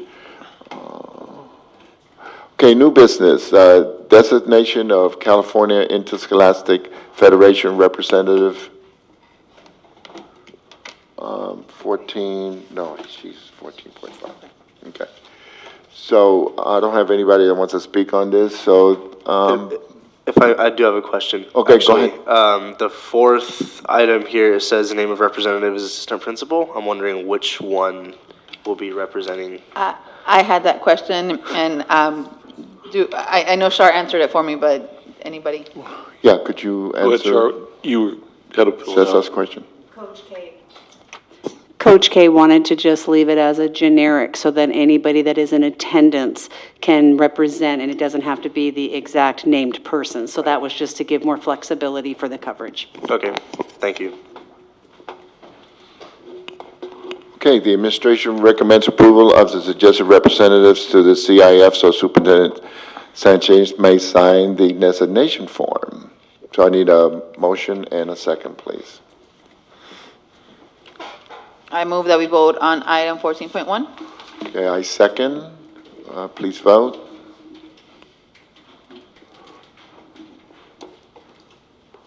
Okay, item passes unanimously. Thank you.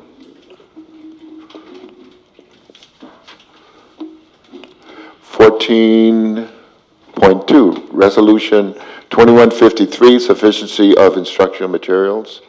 Ms. Dela Cruz, is that Superintendent?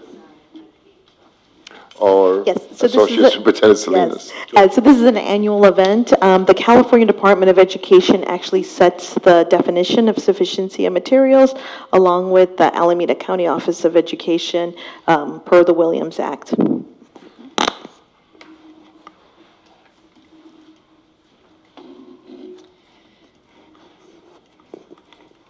Okay, thank you. Give me 1 second.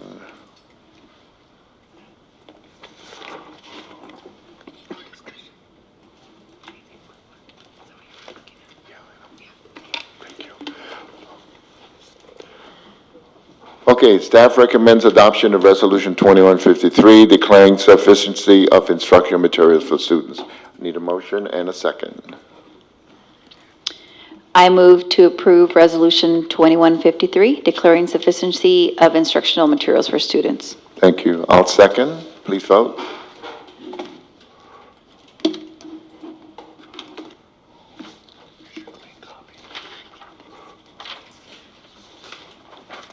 Okay, motion passes unanimously. Thank you.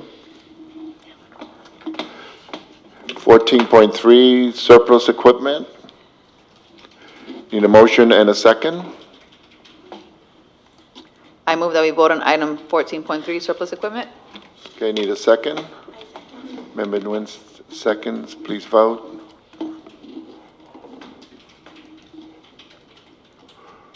Motion passes unanimously. Thank you. Donations report. Need a motion and a second, please. I move that we vote on item 14.4, the donation report. Okay, need a second? I second. When Member Gutierrez makes a motion, Member Nguyen seconds. Please vote.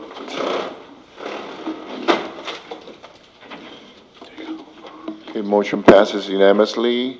Okay, so let's look at the report. Point of order, President Rodriguez, and our apologies. There was a mix-up in the description. The 350 backpacks went to Snow Elementary for school-wide usage, and the other donation was for the first and second grade. It got transposed in the report itself. I just wanted to put that on the record correctly. Shall we read it then so she can? Yeah, go ahead. Yes. Yeah, Shar, would you read it, please? If you don't mind, Ms. Aquino.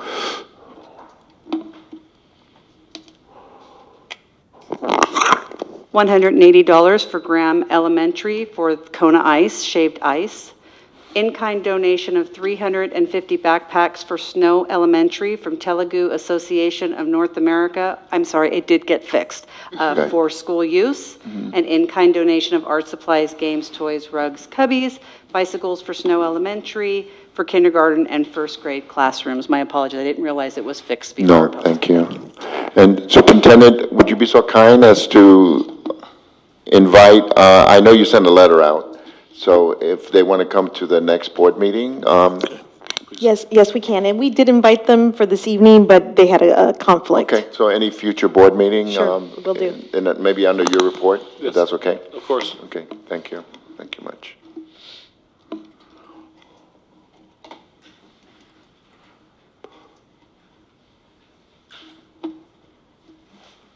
Okay, 14.5. Before we talk about this, we have someone wants to speak on it from our community, Ms. Parks, and then Ms. Angela Silveira.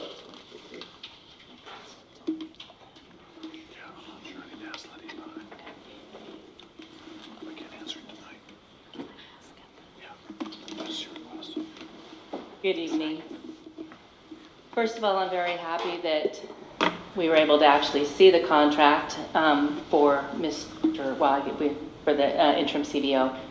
I was quite shocked to see, with the current financial situation for the district and everything that we went through last year with the CBO at the just under $160,000 mark, that you would be paying somebody $1,265 a day. Not to exceed his $35,000 gross. You take the $1,265 and you multiply it by that position's work week or work year, it would be 224. Slightly, with that person slightly over $280,000 a year. I understand you're not paying their retirement and everything, but that still was an astronomical amount. Not only is that person making $1,265 a day, but the mileage reimbursement from his home to here and back home again, along with his meals that he incurred during his work day, which I thought was quite shocking.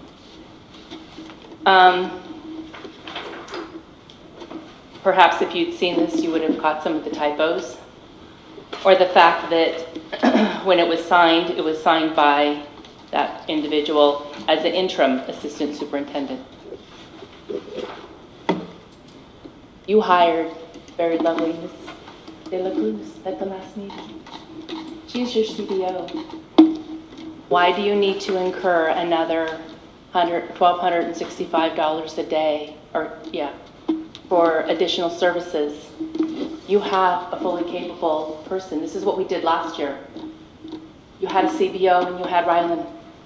You now have someone that you're paying good money. You saved money on the last one because he was new. Now the whole thought was, okay, now we're going to pay somebody and we're going to get somebody good. And you're still going back and you're having somebody else. Why? You hired somebody at the last meeting. I would please ask you to reconsider this and trust Ms. De La Cruz.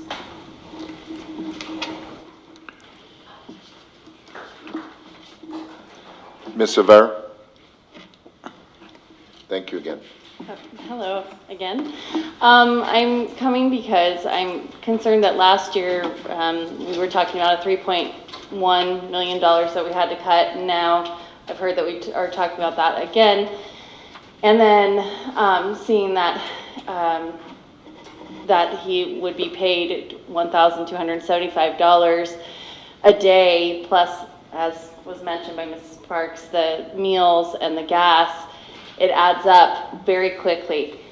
And so I compared it actually to our teachers, because to me, I'm thinking about the kids and the teachers. The most veteran teacher a day of 186 days makes $577 a day.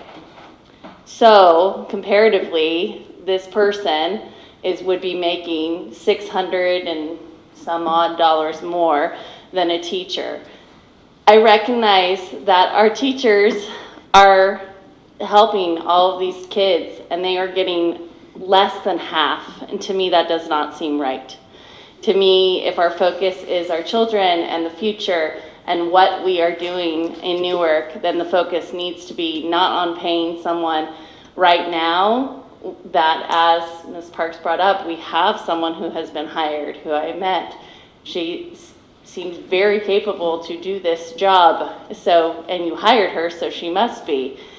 So I just feel I needed to come up here and say that I feel like that would be a waste of the funds that Newark Unified has. Thank you. Thank you.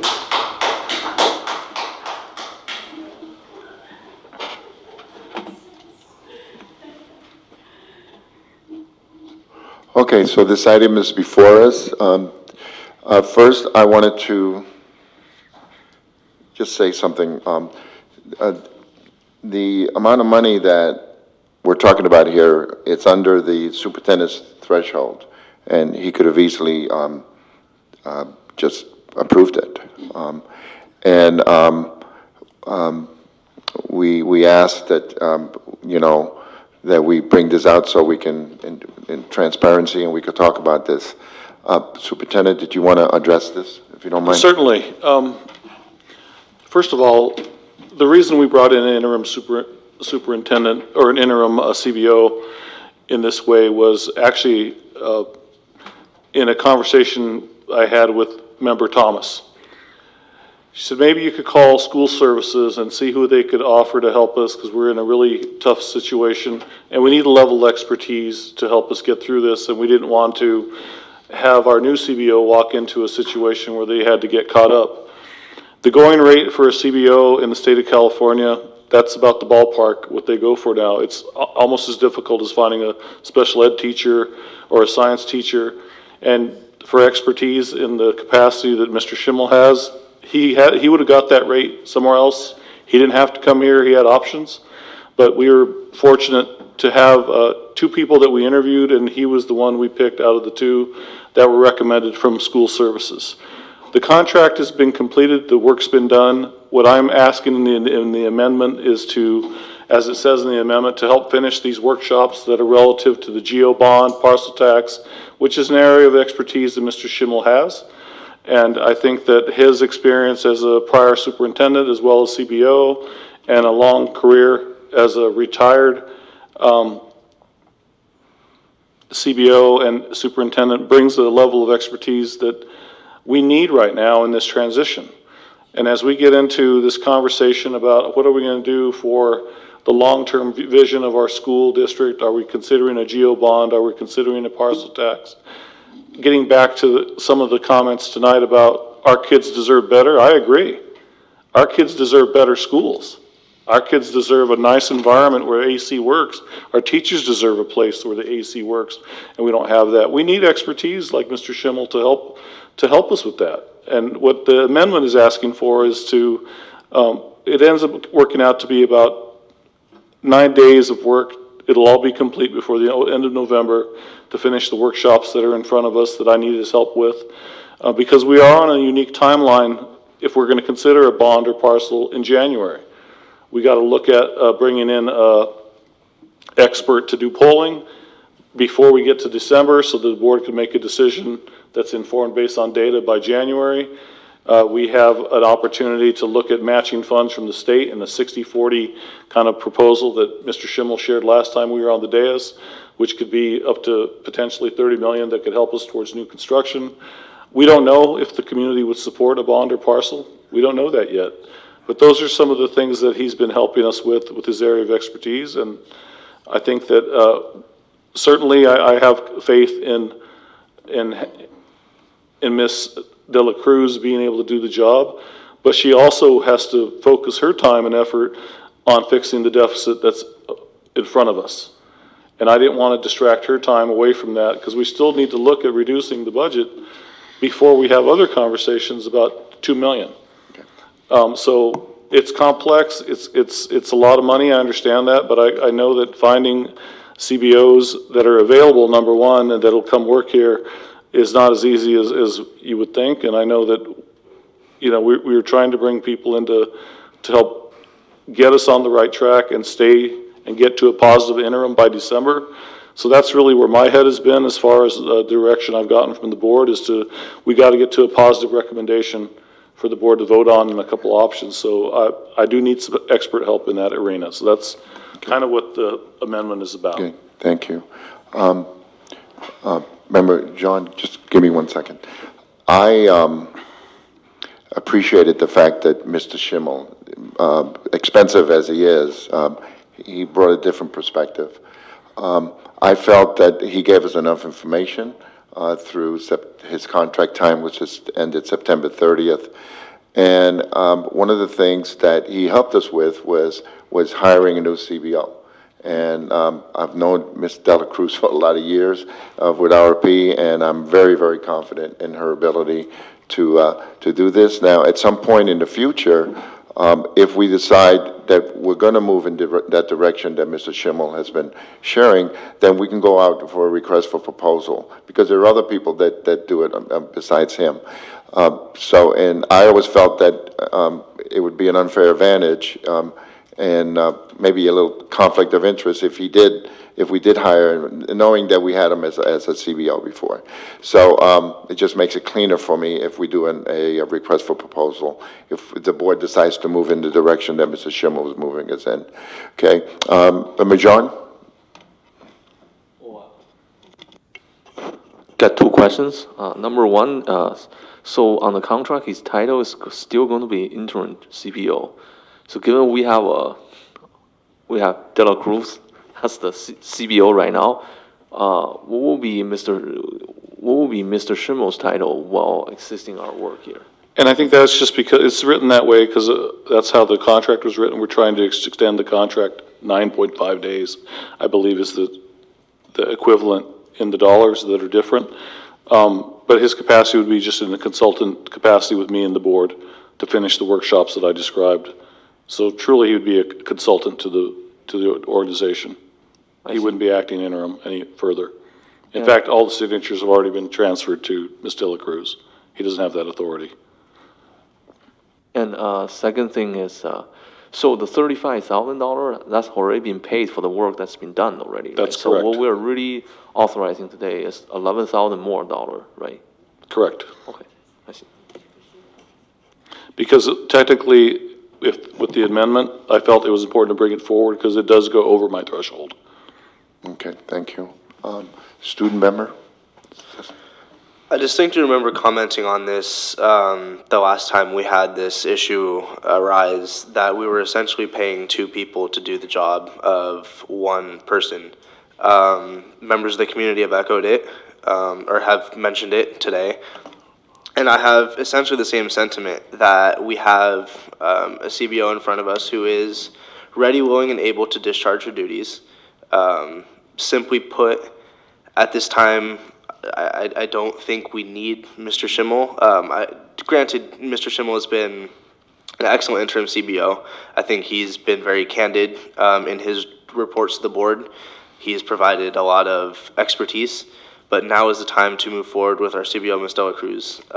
Now is the time for us to take our recommendations from ADIS and move forward. And should the necessity arise that we need to bring in a consultant, then maybe we can go that route. But we also need to consider our financial status. The long and short of it is that we don't have money to spend on things that are non-essential. Consulting isn't really as essential as our CBO herself. So no, I don't think this amendment is worth approving at this time. That's essentially what I have to say. Okay, Member Gutierrez and then Member Martinez. My concerns are more along the lines of what is our vision and what is our plan as a district. As I heard Member Rodriguez, our president here, he stated that maybe this is something that we can look later on. Again, with that in mind, I want to know what is our vision, because if our vision is to possibly build new schools, reconstruct, or close off and then build, and we are looking at this bond, then we do need to look at a time frame. And when it comes to having deadlines, then we can't delay certain things, because we have to move forward and figure out what is it, what are the steps we need to follow. So I think, just more importantly, we have to, as a board, figure out what is the vision and our plan that we want to move forward with, which is, do we want to do this study in regards to closing schools and rebuilding? Because if so, then we are going to need funds, which is going to be either through a bond or a parcel tax. And then if we are going to move forward in that direction, then we do need to move quickly. So yeah, that's it for now. Okay, Member Martinez, and then Superintendent Sanchez. Yes, thank you. So, as I think about when we make statements about we need to, maybe decide later whether we need to go understand this. We need to make a decision about how we're going to use our money, our capital, basically our capital funds, and also are we going to go look at some options out in the community. As many of you know, I have not been historically a big supporter of a bond or a parcel tax. But as I look at the financial gap that we have, we need to understand what is the path, and we need to make that educated decision. Is 11,000, it's not necessarily at all a question about our new CBO, whether you're able to do it. I think that it's an $11,000 investment in somebody that does have the experience to get us to that decision sooner rather than later. I know we should be protecting every dollar. I get that, but I think this is one of those difficult situations in terms of where do we spend the money. One of the areas I have been pushing on is this ADIS recommendations. We need to make a decision one way or the other. Anyhow, I believe that this is something we should support. I defer to Member Zhang if he wants to go first.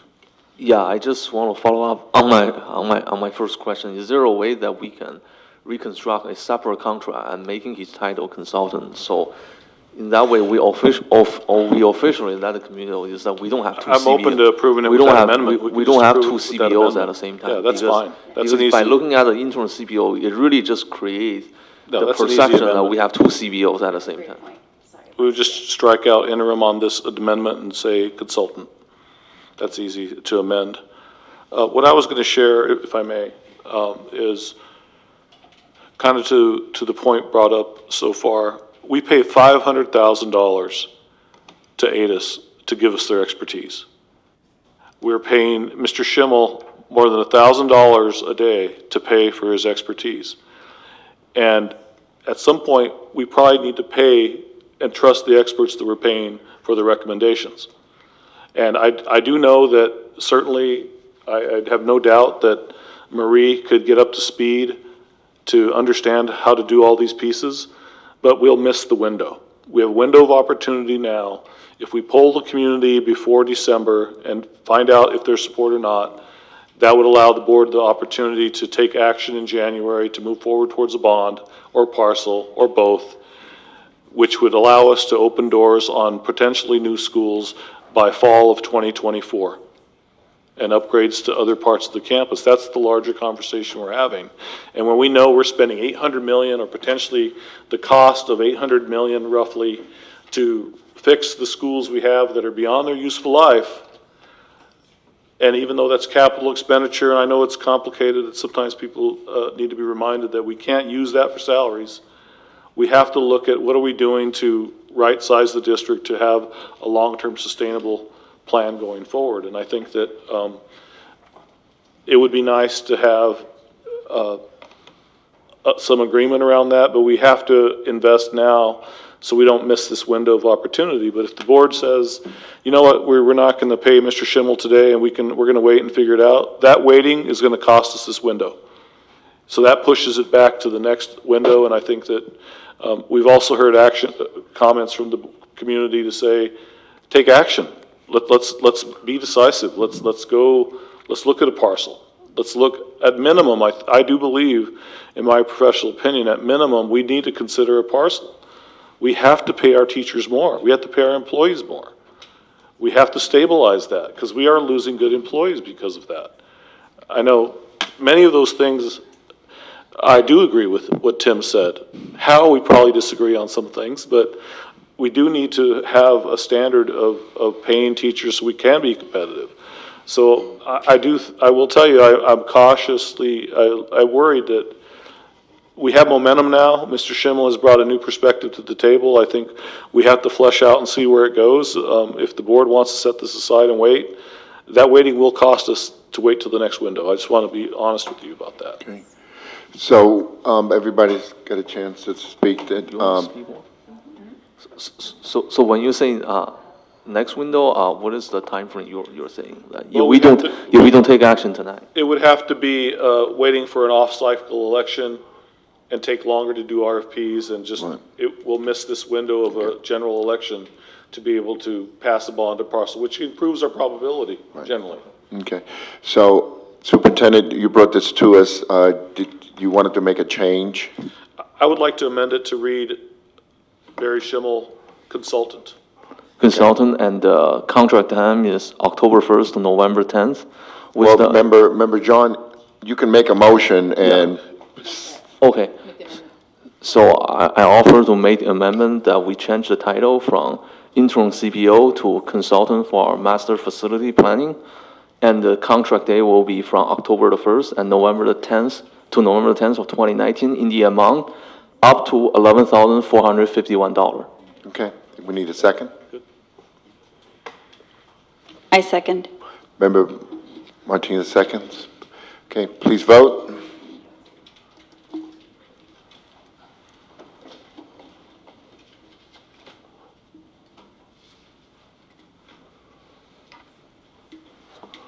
Okay, motion passes, and I've already stated why I feel that, I couldn't vote on this.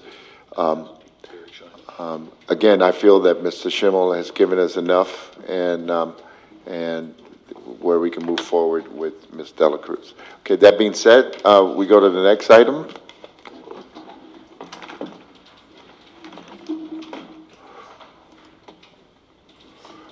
Personnel report, Ms. Parks?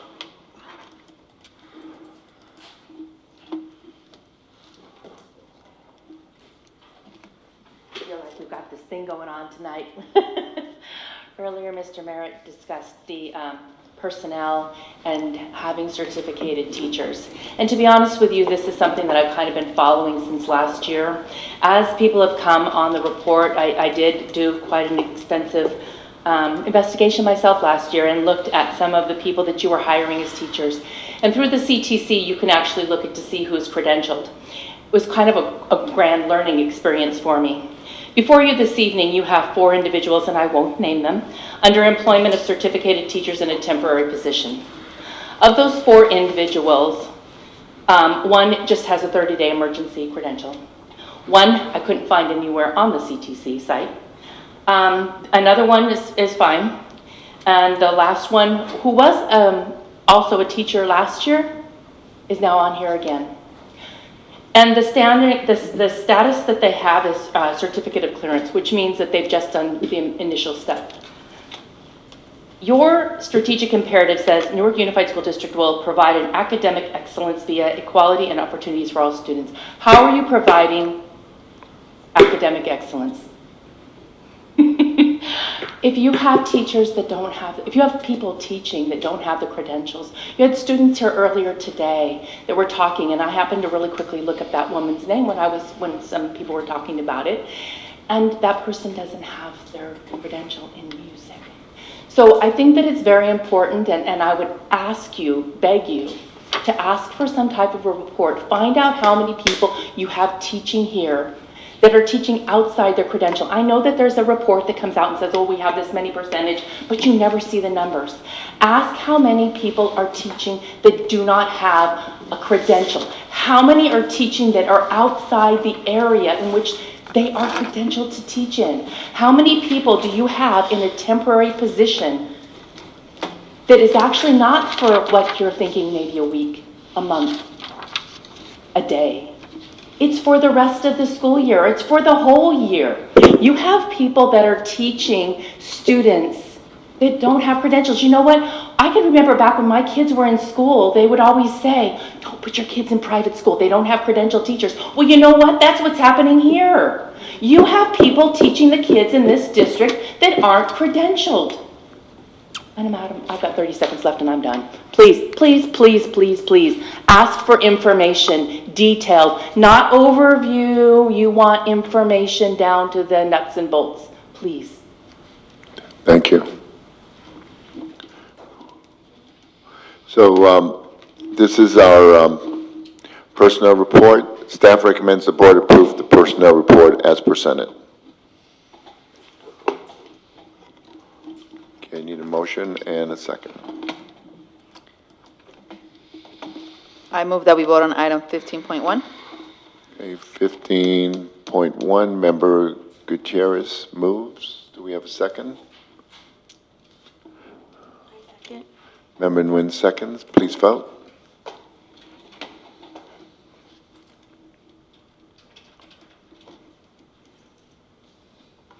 Student member doesn't vote on that. Thank you. Okay, motion passes unanimously. We go to consent agenda. We have 16.1 master contract between Clarinda Academy and Newark Unified School District. 16.2 individual service agreement between Clarinda Academy ISA. 16.3 curricular overnight trip for Schilling 6th grade class to travel to Scotts Valley. 16.4 curricular overnight trip for Birch Grove Intermediate 6th grade class to travel to Boulder Creek. And that's science camp, I would imagine. Okay. Anyone want to pull any one of these? Okay, I need a motion and a second, please.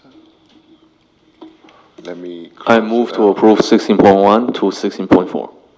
Okay. I second. Okay, Member Jean moves, Member Martinez seconds. Please vote. Okay, motion passes. Thank you.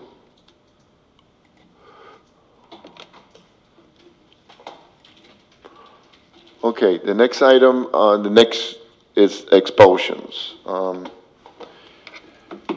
So the first one is 17.1, confirmation of expulsion from prior district and rehabilitation plan E1920-04.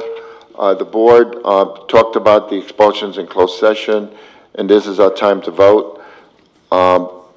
So a yes vote would be to go with the administration, what they're recommending, and a no vote would be to say no, and then we'll have to decide where we're going to go from there.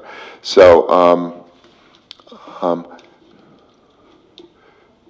so let me clear it. I move that we vote on item 17.1. Thank you. Okay. I second. Member Gutierrez vote, moves. Member Martinez seconds. Please vote.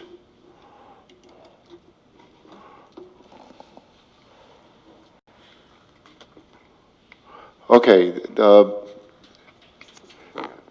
the staff recommendation is not being approved.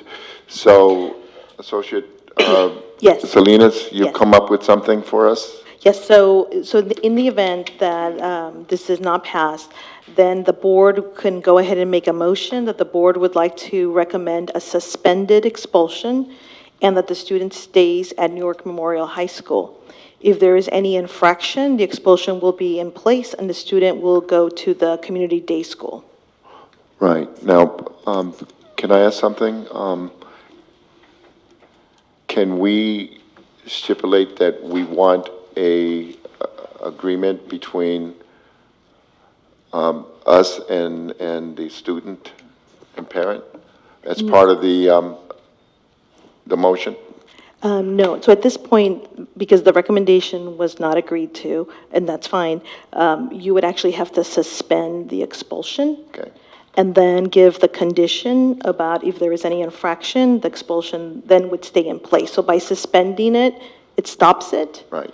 If there's any infraction, it revives again, and then the Right. placement would go to Okay. community day. Okay, thank you.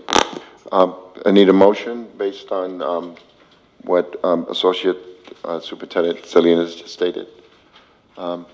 Can you restate on your motion, if you don't mind? I would like it if Ms. Salinas can restate it, and then I can grant the motion, I can request a motion. Okay. So per the board's direction, the board would like to recommend a suspended expulsion with the student remaining at the current placement of the high school, Newark Memorial High School. If there is any infraction, the expulsion will be in place and the student will go to community day school. I move that we vote on, is it an amendment? No, it's a direction. I move that we vote on the new motion that was just stated. I need a second. I wanted to ask something. You don't have to do a second. You can, go ahead. Member Nguyen seconded. No, because She seconded it, and you have a question. Who seconded? Member Nguyen. You did? Okay, I wanted to say something on that. I'm hoping you'll decide to amend the last part.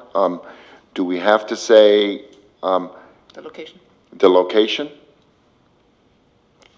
Because we're suspending the expulsion. Do we have to say that if there's any infractions, then the location, or can we say that, Can we change the location? can we change the location? Or leave it open? So I'm happy to go back into closed session to talk more specifics. But what I can say is what the board votes on is the placement. So we would need to state the placement. And as was shared previously with certain infractions, there is a specific placement that we go to, that we send students to. Okay. I just wanted, I wanted to comment that I think that is a fair recommendation. Okay, so we don't need to go back and close. So we have a motion by Member Gutierrez and seconded by Member Nguyen. Okay. Please vote.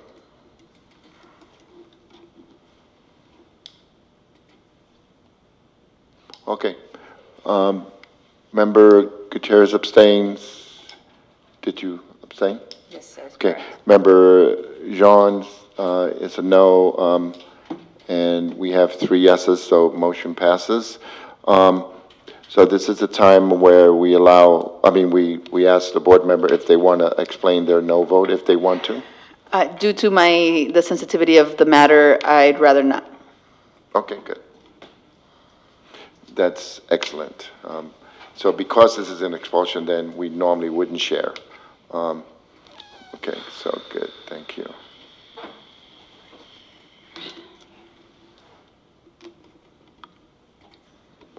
Okay, next we have expulsion 17.2, expulsion stipulation and rehabilitation plan E1920-02. I need a motion and a second, please. I move that we vote on item 17.2. Okay, hold on, let me clear this. Member Gutierrez moves. I need a second, please. Okay, so we need in this case, we need a motion that we're accepting staff recommendation. Is that what that's what it is? Okay. Correct. Okay, good, thank you. Need a second, please? I second. Member Nguyen, second, please vote.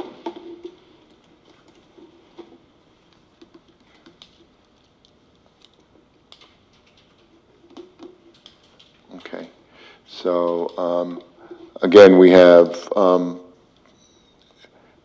4 ayes and Member Gutierrez no. Okay, so,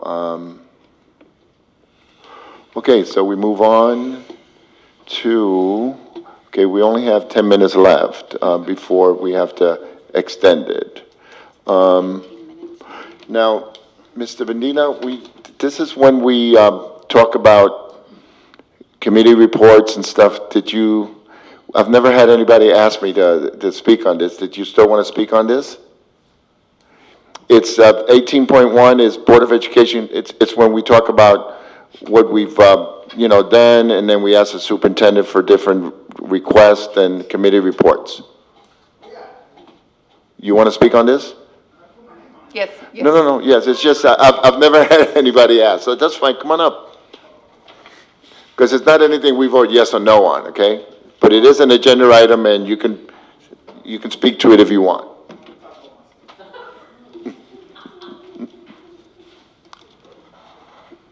I thought this is a good item to bring up, something that I had in my mind for quite a while, and, almost end up, actually, I talked to my wife about this, like, you know what, I think we should move from here.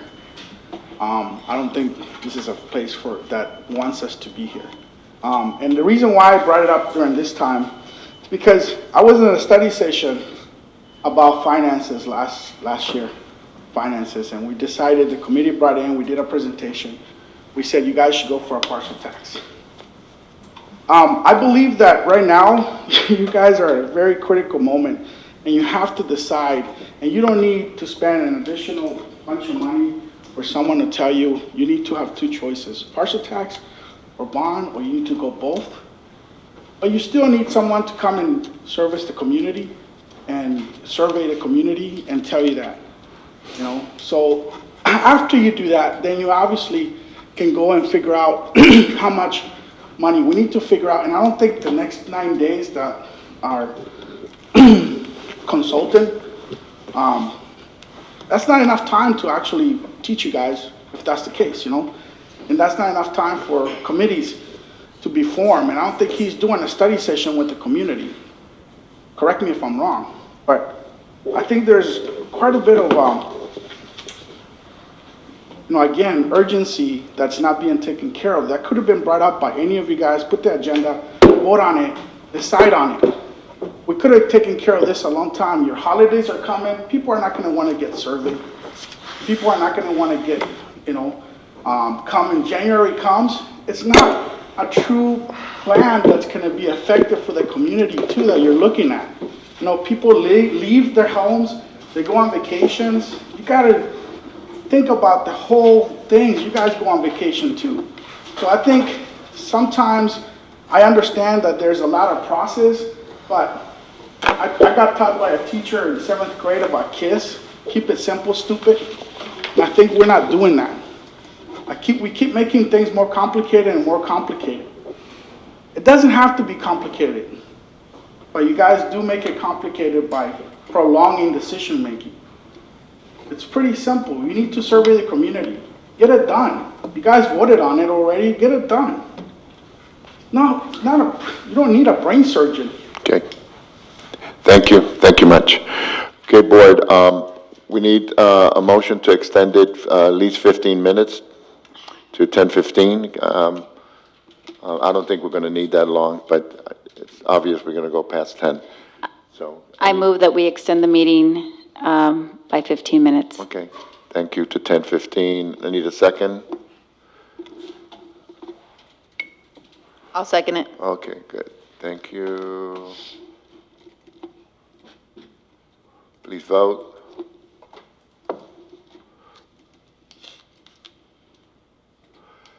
Okay, we're good. Okay, committee reports. Student member first. Do you want to go first or last, student member? I'll go last. Go last? Member Martinez first. We'll go to the other side. Alrighty, I do have a request with regards to one of our community members around the grading direction. I don't know if I'll call it policy, but I did pull up the document from March of earlier this year, and it does say at least K through 6. It does read 5, scale 1 to 5. I personally was surprised when my kids told me we were at 1 to 3. So I somehow missed it if it was made official. So if you can please report on that.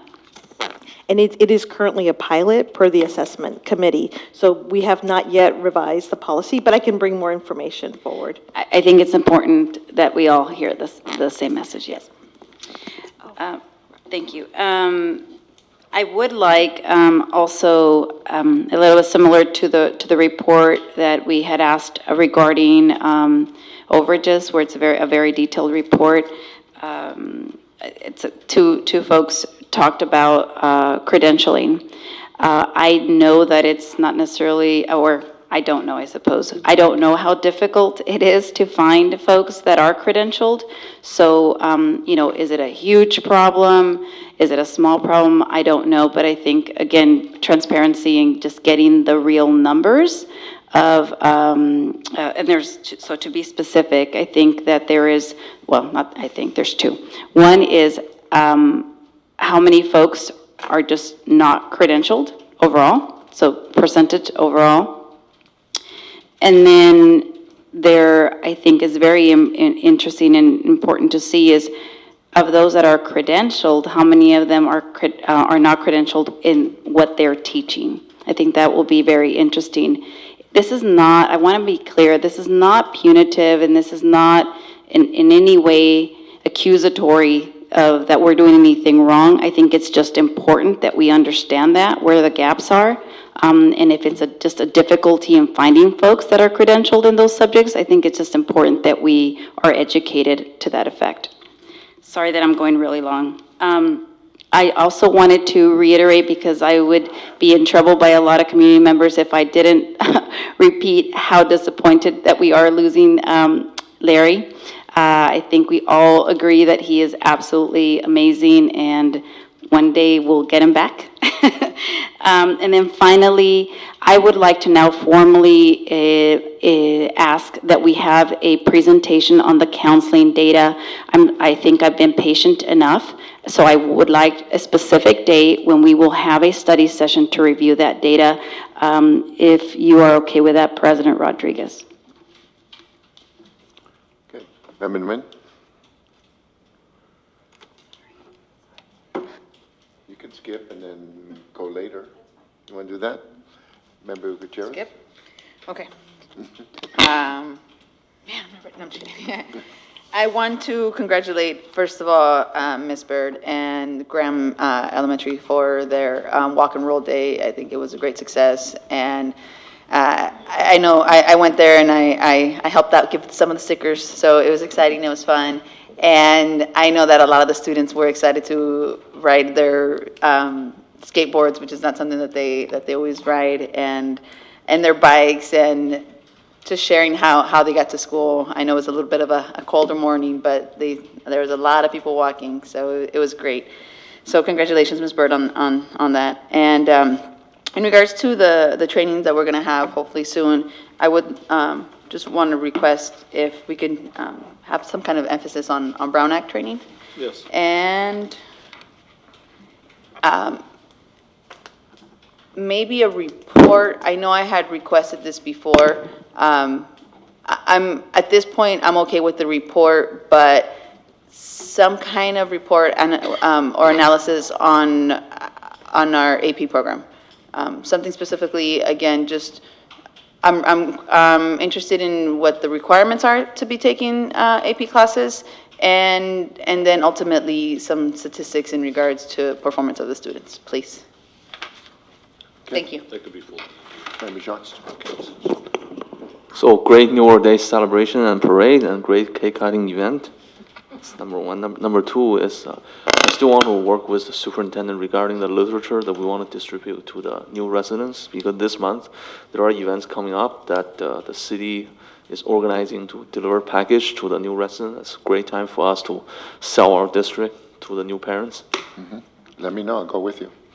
Can I say something yeah, that go I ahead. forgot? I apologize.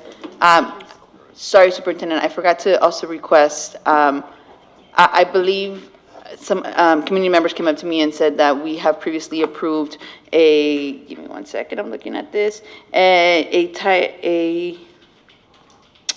district advisory committee composed of the community, of stakeholders and various members of the community in regards to the discussion about the school closure.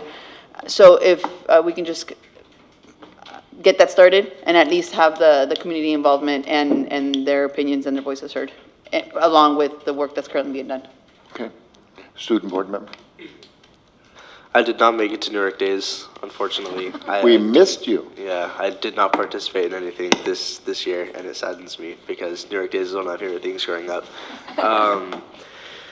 I have one sort of imperative and then one comment that I'd like to make. The first one is the very first comment that the board heard during the public comment on non-agenda items is something that needs to be looked at, because as you might imagine, students hear things from other students who are involved in the program, and we start to develop ideas about what's going on over there.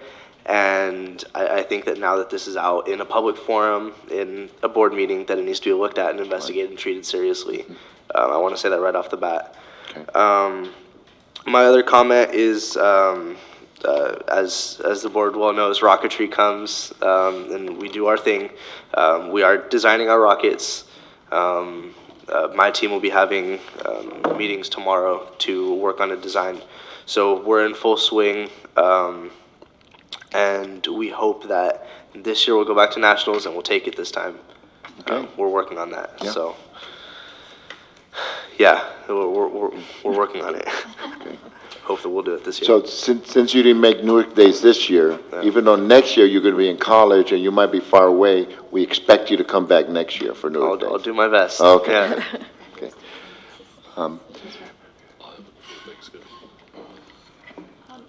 I would like to just echo what Member Martinez said about. I'd just like to echo what Member Martinez had mentioned about the grading for K through 6. I'm not a big fan of it, and I'm a parent. I don't, it's really disheartening when your student comes home and tells me that she got a 3 and it's actually, 70 a C, and she doesn't understand that there needs to be work done. So for me, it doesn't work, and I think that we need to let parents know that it is a pilot program, because that was not my understanding, and I did not like it. And as far as everything else, I'm pretty still quiet. I'm still observing, so more comments will be coming soon. But thank you, everyone. Superintendent,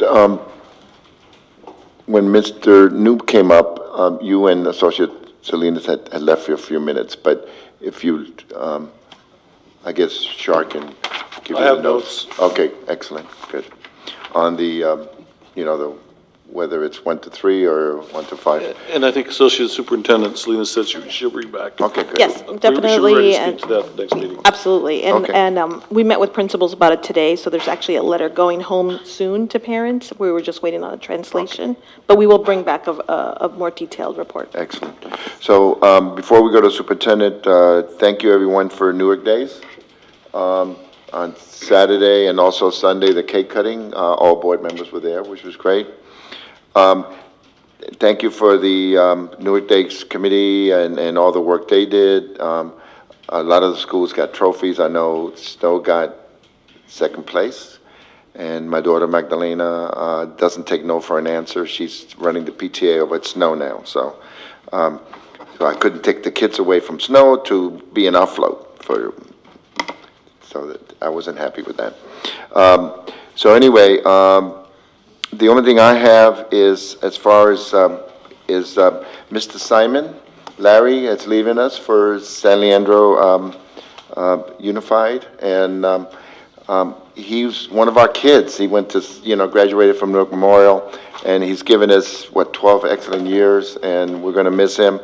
And he said that he's willing to help with the, selection at no cost. Which is nice. So the only because I have superintendent is part of what we approve for Mr. Schimmel is to help the transition. So if you can just keep us abreast of maybe in a Friday update and let us know how that's going and with Ms. Dela Cruz. And I'm sure, it's going to help her a whole bunch. Okay, it's up to you. I mean, it's on you, Superintendent, the last piece. Yeah, go ahead.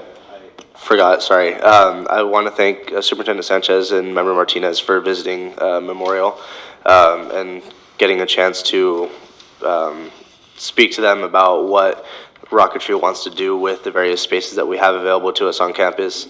As for that old wood shop room, I think it's a great place that we can use, and I'm looking forward to hearing about when we can start using it, or how far out that may be. All of us are really anxious to get in there, and we want to start working. So I thank you for taking the first steps. Yeah, and when you go to DC, I want to go with you. Okay, my nephew is a principal there, one of the high schools. So I've been telling him I'm going to go visit. So that'll give me a chance to go with you. Okay. Okay. Yeah, go ahead. I would like to request data from all the school sites regarding classroom sizes and what the capacity of the schools can hold. Okay, excellent. Thank you. Superintendent? I'm going to start by responding to Cesar. By Thanksgiving or sooner, we will have that space cleared, and when we have it available, we'll maybe Member Martinez and I come back and we can walk in there together and take a look at it. If I don't see that it's not happening by that time frame, I will do it personally. You have my word. That concludes my comments. Excellent. We got early, 10:07. Adjourned.